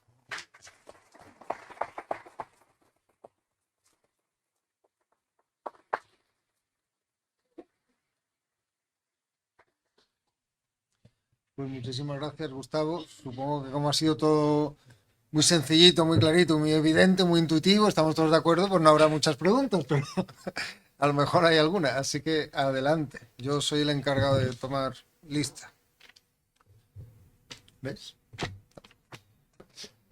Bien, yo quería cuestionar un poco la distinción que se hace aquí, porque de hecho es un problema muy clásico, ¿no? Sí. ¿Cómo podemos hablar de las leyes de la naturaleza sin hablar? ¿Cómo podemos representar algo más allá de nuestras representaciones? Y sobre todo, ¿cómo podemos trazar este tipo de distinciones con claridad, ¿no? Entonces, la idea de que, o sea, creo que el entrelazamiento, por usar la palabra y aprovecharme de ella, entre nociones matemáticas y leyes físicas es más complejo de lo que aquí se propone, es una simplicidad un poco excesiva, ¿no? Y yo lo plantearía incluso yendo al punto. En el caso, por ejemplo, de la estructura que asignamos al espacio-tiempo, ¿qué parte de ello son convenciones matemáticas? ¿Qué parte de ello son representaciones de la realidad física? Pero es que más allá de la pregunta, que yo creo que la pregunta es legítima, ¿cabe la posibilidad de responder a ese tipo de preguntas? Yo creo que sí. Primero quiero aclarar que soy consciente de que al hacer una charla de 1 hora o no sé cuánto estuve hablando, es inevitable, por la extensión de estos temas, introducir un montón de simplificaciones, ¿no? Entonces, soy consciente de la complejidad de algunos de los temas que he mencionado casi a la pasada, que por ahí no eran el tema central, digamos, en el cual yo me quería enfocar. Sin duda, la relación entre las matemáticas y la realidad, las matemáticas y las leyes de la física es compleja. Sin duda hay una realimentación, como al final justo mencioné, en el sentido de que muchas veces los problemas físicos nos inspiran para hacer ciertos ciertos tratamientos matemáticos o ciertos desarrollos matemáticos, y otras veces, digamos, la existencia de teorías matemáticas sirve para que algún físico se inspire y aplique esas teorías para tratar de obtener una primera aproximación a una representación de la realidad. En la historia de la ciencia, de los dos tipos de casos se pueden encontrar en forma numerosa. Por ejemplo, Heisenberg reinventó la teoría de matrices que existía, pero que él no conocía, para poder tener un marco adecuado para desarrollar su versión de la mecánica cuántica. O Einstein básicamente tuvo que redescubrir todo el mundo de los tensores y de la geometría diferencial, que en esa época no era muy conocido y prácticamente no tenía aplicación, tenía muy poca aplicación en el ámbito de la física, para poder atacar los problemas del espacio-tiempo, ¿no? Entonces yo creo que estos procesos de avanzar en el conocimiento de la realidad aplicando formulaciones y representaciones matemáticas son procesos iterativos que muchas veces llevan a error, y el experimento nos muestra que debemos corregir, y así sucesivamente. En el caso que específicamente que usted menciona, que es el de la teoría general de la relatividad, sabemos que la teoría tiene sus limitaciones. La propia teoría, digamos, nos permite vislumbrar cuáles son sus límites. Los teoremas de singularidad en la teoría general de la relatividad pueden ser leídos como, interpretados como teoremas básicamente de incompletitud de la teoría. Básicamente lo que establecen es que bajo ciertas condiciones hay geodésicas que no pueden ser extendidas más allá de una cierta región, y eso significa que hay regiones de la realidad que no pueden ser descritas por la teoría. Las famosas singularidades, que no son cosas, sino son incompletitudes de los modelos que hacemos para representar esa realidad. Eso nos lleva a pensar que en algún momento la relatividad general va a ser reemplazada por una teoría mejor. Pero de momento, ¿por qué la mantenemos? Porque nos permite entender un montón de cosas, descubrir nuevas cosas, y nos da la posibilidad de tener algo a partir de lo cual ir iterando y obteniendo mejores representaciones. Por ejemplo, una posibilidad que uno puede vislumbrar es, bueno, la curvatura es una propiedad, ¿no?, que utilizamos para representar a la gravedad a partir del espacio-tiempo. Pero hay gente que ha abogado, Einstein entre ellos en su etapa final, por utilizar, por ejemplo, la torsión, ¿sí?, que es otra propiedad. Bueno, si ustedes comparan la teoría de la gravitación por torsión, que se llama teleparallel gravity, con la relatividad general, básicamente las predicciones son las mismas, pero la teleparallel gravity tiene algunas ventajas, como por ejemplo nos permite definir la energía del campo gravitacional o la energía del espacio-tiempo de una manera que no nos lo permite hacer la teoría general de la relatividad. Entonces, por ahí, por ese lado, puede haber alguna ventaja. Y, digamos, ahora, ¿será la teoría que va a permanecer de la gravedad? No lo sabemos. La ciencia es dinámica, está en evolución, está en construcción. Recuerden esa imagen de Otto Neurath, de que el científico no trabaja en una situación ideal. O sea, el científico está en un barco que está haciendo agua por todos lados, está sacando una tabla de acá, la está poniendo acá. Entonces, esa suciedad de la investigación científica, que por ahí después no se ve claramente en los resultados finales, porque uno presenta las cosas por ahí en formato axiomático, todo muy bonito, qué sé yo. Durante el making of existe todo eso, y bueno, yo como científico lo vivo permanentemente, ¿no? De hecho, he sido muy crítico a algunas de mis propias teorías del pasado. O sea, son cosas que, o sea, coincido con usted en que no son procesos lineales, ni simples, ni nada por el estilo. No sé si esto lo deja conforme, pero es lo mejor que le puedo decir. Hola, buenas tardes. Hola. Muchas gracias por la magnífica presentación. Me ha parecido muy clarificadora en muchos aspectos. Yo soy físico, entonces también me ha servido de mucho. Y me alegra, la pregunta que le voy a hacer es porque he notado la falta de una palabra que siempre aparece en este tipo de charlas, que es la palabra determinismo. No la he pronunciado ni una sola vez. Más bien al contrario, he pronunciado la palabra probabilidad. Y bueno, me gustaría saber si es una casualidad, si piensa que el determinismo no es algo inherente a las leyes o que puede no ser necesario que una ley o pensar que las leyes de la naturaleza sean deterministas, y si eso tiene algo o podría tener algo que ver, bajo su opinión, con la irreversibilidad en el tiempo, el hecho de las probabilidades y que no haya un determinismo hacia adelante en el tiempo.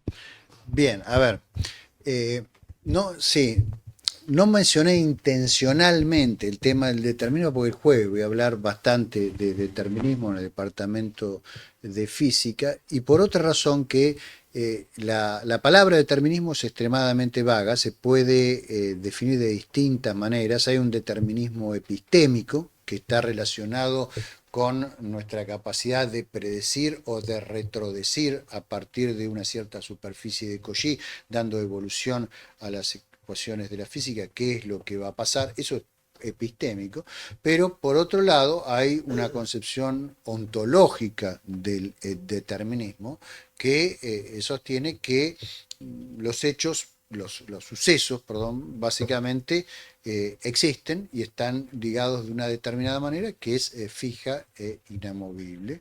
Y hay otras variaciones de estas posiciones, ¿no es cierto? Entonces hay un problema muy complejo. En el caso de la mecánica cuántica, yo pienso que la mecánica cuántica, eso creo que lo dije, es una teoría determinista pero probabilista. Es determinista en el sentido de que las ecuaciones dinámicas de la teoría admiten teorema de existencia y unicidad de solución, por lo tanto, para toda situación tenemos un estado del sistema, pero las predicciones que se hacen a partir de ese estado son probabilistas. Ahora, ¿hay algo atrás de esas probabilidades? ¿Hay variables ocultas, como pensaba Einstein? Bueno, ese es un tema de discusión diferente que lo voy a tratar el jueves, y voy a mostrar que hay dos posibles respuestas a esa pregunta. En general, yo creo que desde un punto de vista ontológico, la naturaleza es determinista, pero no así de un punto de vista epistémico. Por ejemplo, existe el prejuicio de pensar que la teoría de Newton es una teoría básicamente determinista, mientras que la mecánica cuántica es una teoría indeterminista. Eso se suele decir muchas veces, ¿no?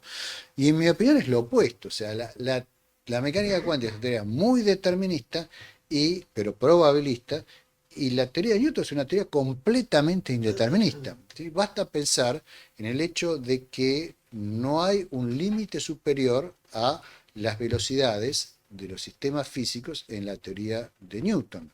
Entonces, en cualquier corte del espacio-tiempo newtoniano, usted puede tener un conocimiento total de las condiciones de contorno iniciales de un sistema dinámico en esa hipersuperficie, y sin embargo le puede venir un viajero desde el infinito con velocidad infinita que desacelera y la aterriza ahí. Y usted no tiene forma, a partir del conocimiento completo del universo en el instante de tiempo en el cual usted está ubicado, para predecir esa aparición. Y eso vale en cada punto del espacio-tiempo newtoniano. O sea que esencialmente el espacio-tiempo newtoniano es compatible con magia, porque ahí puede aparecer, por ejemplo, de repente una persona aquí que viene del infinito y me da un cachetazo y se va. Y yo me quedo así como, ¿qué ley de la física, qué conocimiento que yo tuviera del mundo me podía permitir predecir eso? Ninguno. ¿Sí? Entonces, en mi opinión, es completamente indeterminista. La relatividad general está en el medio, porque sabemos que en la teoría general de la relatividad los horizontes de Cauchy aparecen en una variedad de situaciones. Por ejemplo, el interior de los agujeros negros rotantes, el segundo horizonte es una superficie de Cauchy, y hay, digamos, muchos modelos de la relatividad general donde hay regiones cubiertas por horizontes de Cauchy, que son regiones donde hay topología no trivial subyacente al sistema. Recordemos que las ecuaciones de Einstein no fijan la topología, simplemente fijan la geometría del sistema, ¿no? Entonces, la relatividad general está digamos, entre estas dos teorías, la cuántica, que es más determinista, y la mecánica newtoniana, que es completamente, en mi opinión, indeterminada. El libro de Hermann es muy bueno respecto de Primer on Determinism, y discute, es uno de los libros más lúcidos que se han escrito sobre el tema, y discute precisamente estas cuestiones, ¿no? Es un tema muy vasto, y mejor lo dejo acá porque por ahí me entusiasmo y seguimos charlando mucho tiempo. Mientras aparece más preguntas, quería agradecer públicamente a David, que se ha peleado con el problema técnico y al final hemos podido disfrutar de las imágenes. O sea Sí, ha sido muchas una gracias. batalla, pero No lo campal. sé, creo que ha desaparecido. Así que... Muchas gracias, Gustavo, por la charla, la verdad, excelente. A lo largo de la historia de las teorías científicas que se han desarrollado, aparece una ontología de cosas que ha variado. Tenemos, no sé, objetos masivos, pasamos a campos, después pasamos a mecánica cuántica, bueno, cosas un poco más peliagudas. No sé si he entendido bien tu exposición, pero parece que plantearas dentro de las teorías científicas una especie de ontología de relaciones, más que es algo que ya se había hecho en el siglo XIX, creo que Mach es el representante, porque si bien has nombrado cosas, decís una cosa, otra cosa, que lleva pegadas unas propiedades, etc., en toda tu discusión, lo más importante parece ser las relaciones entre propiedades, y son esas relaciones las que determinan las que son objeto de los enunciados de las teorías científicas, y parece que eso fuese lo más importante, y no las cosas, aunque pueden subyacer, digamos, pero parece ser, esa es la dirección que creo encontrar, y no sé si estás de acuerdo con eso. Y sí, indudablemente el cambio juega un papel fundamental en la ontología que he presentado, ¿no es cierto? Ahora, la pregunta yo la reformularía en estos términos. ¿Es el cambio fundamental o son los sistemas cambiantes los fundamentales? Yo creo que hoy por hoy no tenemos una respuesta última a eso, porque si bien en mi descripción muy sucinta de los niveles ontológicos yo arranqué en un nivel físico, yo creo que hay mucha evidencia de que debe haber un nivel por abajo del físico, del cual surjan el espacio-tiempo y surjan los distintos campos del modelo estándar, y la naturaleza de esas entidades que pululan en ese nivel ontológico, si es que existe, bueno, necesariamente, si el espacio-tiempo ha de emerger de ellas, no deben ser entidades espaciales ni temporales, ¿no es cierto? Porque eso emerge de ellas. Entonces, en ese sentido, digamos, yo creo que no podemos calificarlas de cosas con propiedades que cambian y demás. Entonces, hay distintas propuestas al respecto para cómo construir el espacio-tiempo a partir de un nivel ontológico más básico.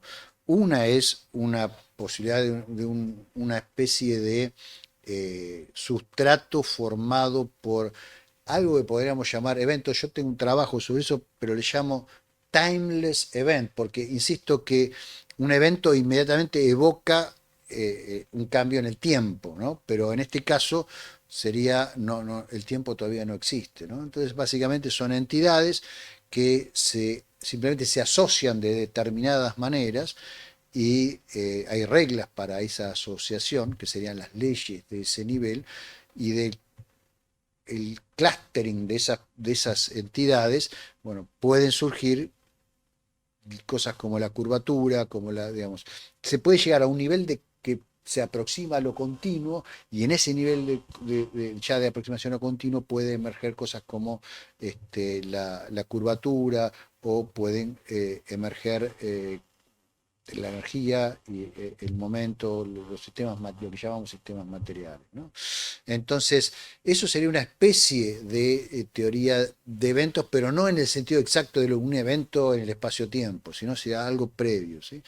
En ese sentido va Causal Set Theory, Quantum Loop Theory tiene algunas cosas, sí, algunas cosas, pero falta muchísimo para poder manejar realmente una teoría autoconsistente de esto, porque son temas muy complejos. O sea, no tenemos todavía, yo creo, las herramientas para atacarlo con el suficiente rigor, ¿no? Pero el camino me parece que va por ahí.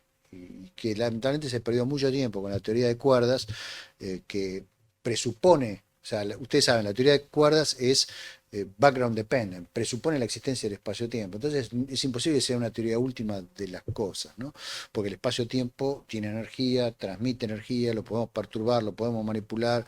Evidentemente es un sistema material y en teoría de cuerdas se lo tiene que asumir y encima se lo asume Minkowskiano, ¿no? Entonces no va a emerger de la teoría de cuerdas y hoy por hoy ya la teoría de cuerdas está como, perdón si hay un cuerdista, ¿no? Ahora van a salir a cuchillarme, pero está como de retroceso, ¿no? Y estos otros enfoques más novedosos están empezando finalmente a ganar momento, pero se perdió 20 años con el grueso de la investigación yendo a teoría de cuerdas. Ahí hay un montón de cuestiones también sociológicas que son muy interesantes de estudiar para aquellos de ustedes que estudian sociología de la ciencia. Seguramente conocen el libro de Smalling, The Travel with Physics, que discute la sociología de todos estos procesos. Eso es lo que te puedo decir. Yo tengo una pequeña pregunta y luego pasamos a la siguiente. Mm, bueno, tengo dos preguntas. La primera es que creo que es bastante obvio, las leyes son restricciones, pero no todas las restricciones son leyes, supongo. Entonces en biología y en teoría de la evolución hay restricciones, de 2 jirafas no sale un mono, por ejemplo, pero no hay una formulación cuantitativa como la de las ecuaciones diferenciales. De eso se podría hablar, supongo que mucho más, pero las restricciones, mi segunda pregunta, y es la real, las restricciones significa que algo puede ser de determinadas maneras, puede ocupar un espacio de propiedades, como lo has formulado, pero no de otras. Entonces, este puede ser y este puede no ser, lleva a las nociones filosóficas, a las ideas filosóficas de necesidad, de posibilidad, y a la vez, por esa misma formulación, las ecuaciones al ser proposiciones pueden ser verdaderas o falsas, no así las leyes. Estás indicando, como has indicado en la charla, que a lo largo de la historia de la ciencia van cambiando nuestras formulaciones de las leyes, nuestras aproximaciones o representaciones a las formulaciones de las leyes. Entonces mi pregunta es, ¿en esa historia de la ciencia va quedando algo? Es decir, porque como sabes, algunos historiadores toman ese argumento como un argumento, le llaman de la inducción pesimista, entonces cualquier aproximación a la ley es... Hoy he escuchado esa formulación de un modo muy bien dicho por un historiador de la ciencia precisamente. En la historia de la ciencia, el error o la equivocación es cuestión de tiempo. Es decir, toda ley en la historia de la ciencia en algún momento se demostrará falsa. Pero en esa demostración de falsedad van quedando relaciones que podríamos llamar de necesidad o no, es la pregunta. Bien, hay varias cuestiones. Yo creo que es una generación demasiado brutal decir todas las leyes de la digamos, todas las formulaciones, denunciados de leyes que vamos descubriendo en nuestra investigación de la naturaleza van siendo obsoletas, van quedando falsas. Lo que va pasando es que siguen siendo aproximadamente verdaderas en un ámbito de aplicación, pero nuestra capacidad experimental nos permite extender los ámbitos de aplicación hasta nuevas regiones donde esas leyes empiezan a funcionar mal y debemos buscar otras que las superen, pero que en el ámbito donde funcionan bien se van a tener que reducir a esas leyes, ¿no es cierto? Bueno, vamos al ejemplo que presenté de la teoría de la gravedad de Newton. Obviamente, si yo quiero hacer un cálculo simple en gravedad, no voy a usar relatividad general, voy a utilizar la teoría de Newton porque sé que en el ámbito que estamos nosotros aquí funciona perfectamente. Ahora, si yo quiero poner un satélite GPS de posicionamiento, de un sistema global de posicionamiento para tener una buena ubicación, digamos, al nivel del metro o incluso menos, hoy es posible, por ejemplo, un celular. Voy a utilizar la teoría general de la relatividad, porque tengo que tener en cuenta un montón de efectos más pequeños que produce, por ejemplo, el dragging de los inertial frames de la Tierra cuando rota sobre digamos, el espacio-tiempo, que en la teoría de Newton no existe. Entonces, esa tecnología no podría existir si me basase en la teoría de Newton. Pero también, como señalé, la teoría general de la relatividad tiene ámbitos donde ya sabemos que no aplica. No aplica en el interior de un agujero negro, no aplica en el comienzo de la expansión cósmica, lo que se suele llamar Big Bang, que no es un suceso o un evento, sino es simplemente un nombre que se le da a la incompletitud de la teoría. O sea, la teoría es singular en el sentido de que no puede ser extendida hasta el momento mismo que comienza la expansión, ¿no? Entonces sabemos que ahí hay algo que hay que cambiar, ¿sí? Se están explorando alternativas, pero es la forma en que, digamos, la ciencia crece, y yo no creo que sepamos lo mismo que un salvaje en, no sé, en Amazonas hace 200, 300 años.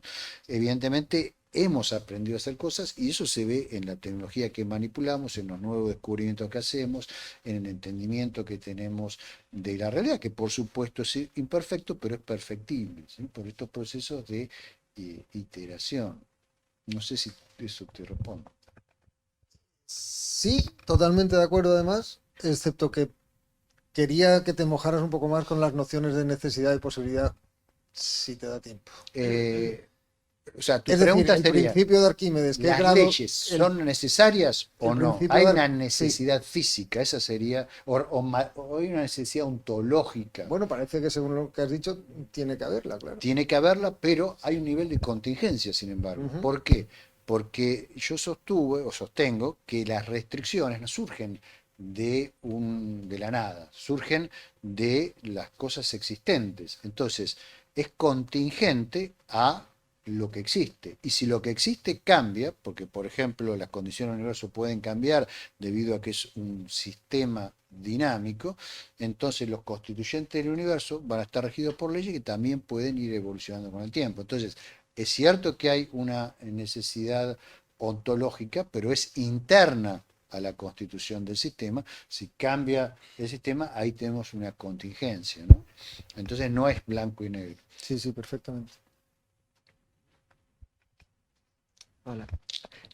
Mi pregunta solapa un poco con una pregunta anterior, pero creo que tiene un matiz diferente. Y es que, por ejemplo, en mecánica clásica hay algunos ejemplos muy específicos, como un paper del 95 de unas 5 masas, una configuración especial, en la que una de ellas, en un tiempo finito, tiene una aceleración infinita. Entonces, he visto hace poco que hay divulgadores que de ahí pues dicen que es posible que a pesar de que la mecánica clásica dice que puede surgir una partícula de la nada, porque claro, si en un tiempo finito se alcanza una de las masas en esta configuración usando las leyes de Newton, dice que tiene una aceleración infinita, pues podemos concluir eso.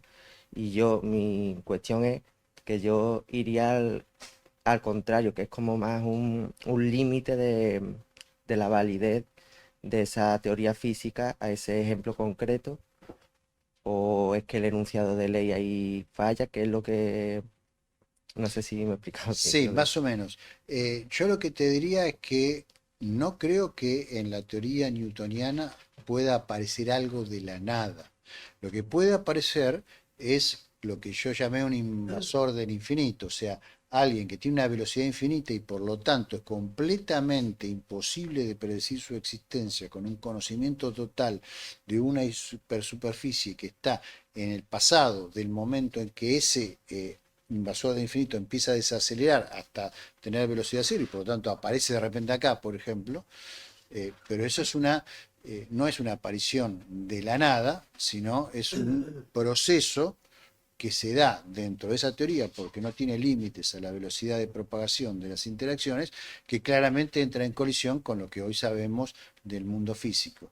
Entonces, lo que hacemos es simplemente decir, bueno, la teoría en eso no funciona y está haciendo predicciones incorrectas. Hoy sabemos que hay una estructura causal en el espacio y el tiempo, en el espacio-tiempo, que es completamente diferente de la estructura causal newtoniana, ¿sí? De hecho, en la teoría newtoniana existe la posibilidad de la acción instantánea a distancia, que el propio Newton estaba enteramente disconforme con ese aspecto de su teoría, pues no podía entender cómo algo puede, sin tener acciones intermedias, poder actuar sobre otra cosa, ¿no? En el caso de la gravedad. Él pensaba que era instantánea. Hoy sabemos que la gravedad no se propaga en forma instantánea, sino se propaga a la velocidad de la luz porque hemos detectado y medido las ondas gravitacionales. Pero básicamente es una teoría que tiene muchas limitaciones y cuando aparecen cuestiones que son absurdas, simplemente lo que decimos es la teoría no tiene validez. De la misma manera que cuando la relatividad general predice infinitos, decimos, no, esto no vale y acá la teoría no tiene un ámbito adecuado de aplicación, ¿sí? No hay que transferir los errores que surgen en nuestras representaciones parciales de la realidad a la realidad, ¿sí?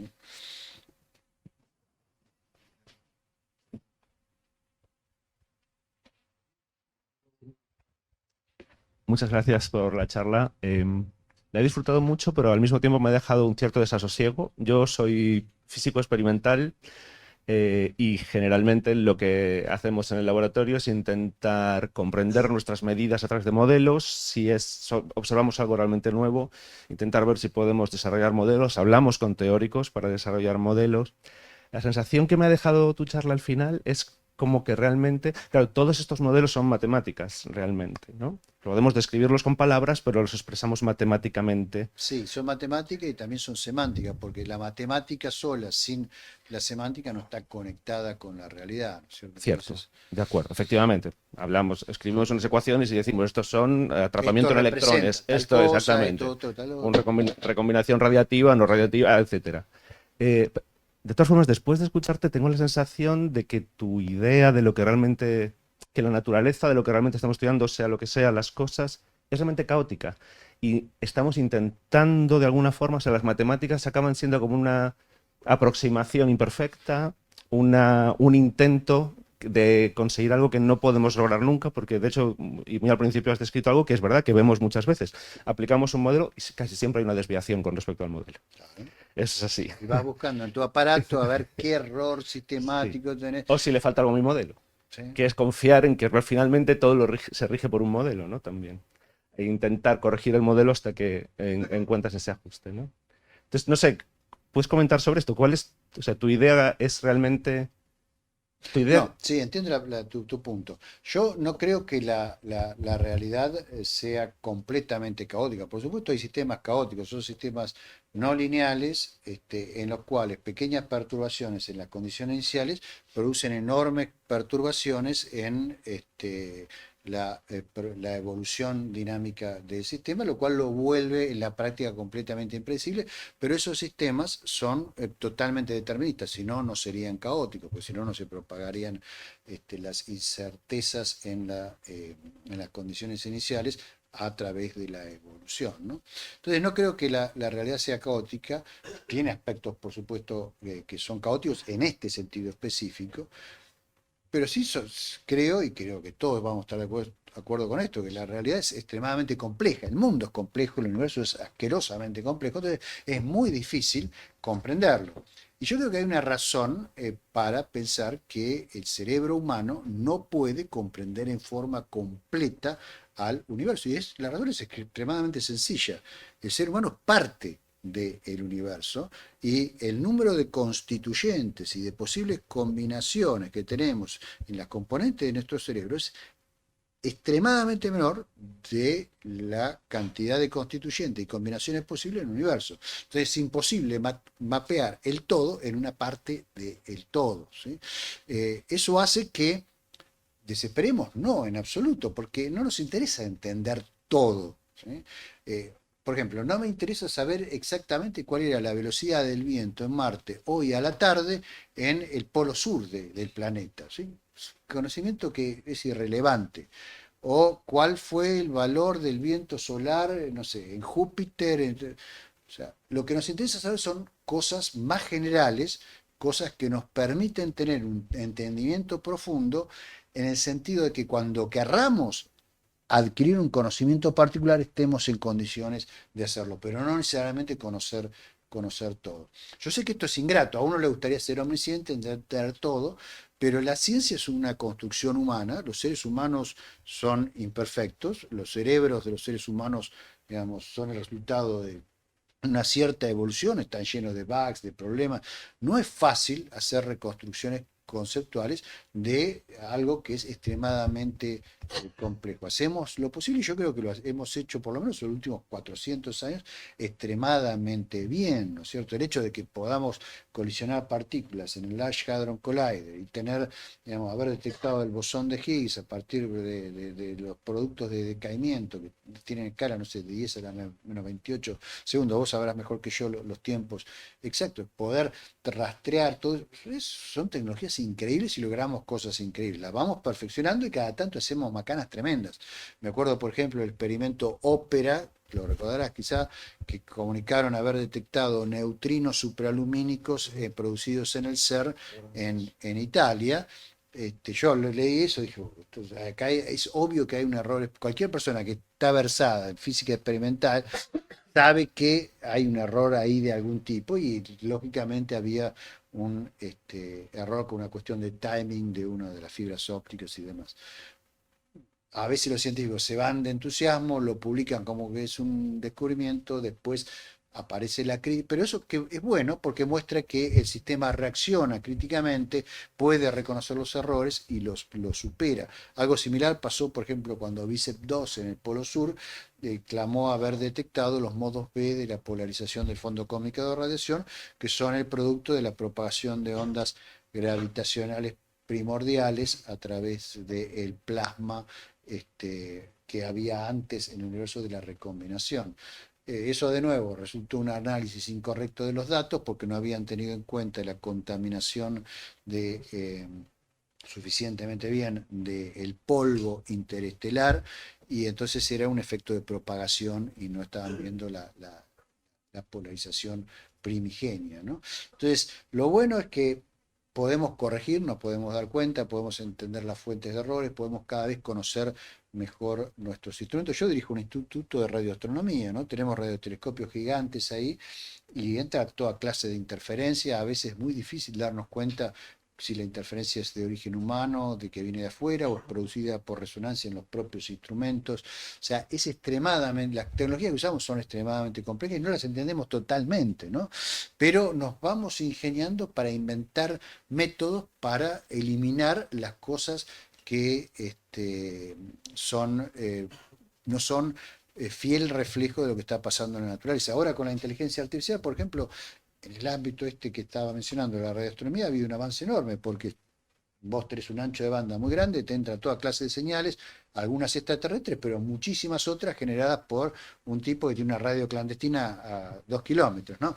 Y entonces, la inteligencia artificial, si la entrenás adecuadamente, en tiempo real, te permite diferenciar una cosa de otra y no grabar y no llenar de datos espurios enormes el storage que vos tenés, ¿no? para grabar la cosa. Y así, bueno, nos las vamos arreglando, ¿sí? La ciencia no hay un método científico, así que lo seguís y te dio el resultado. De eso lo sabemos todos, ¿no? Es lo que estudian los chicos también. Sí, pero bueno.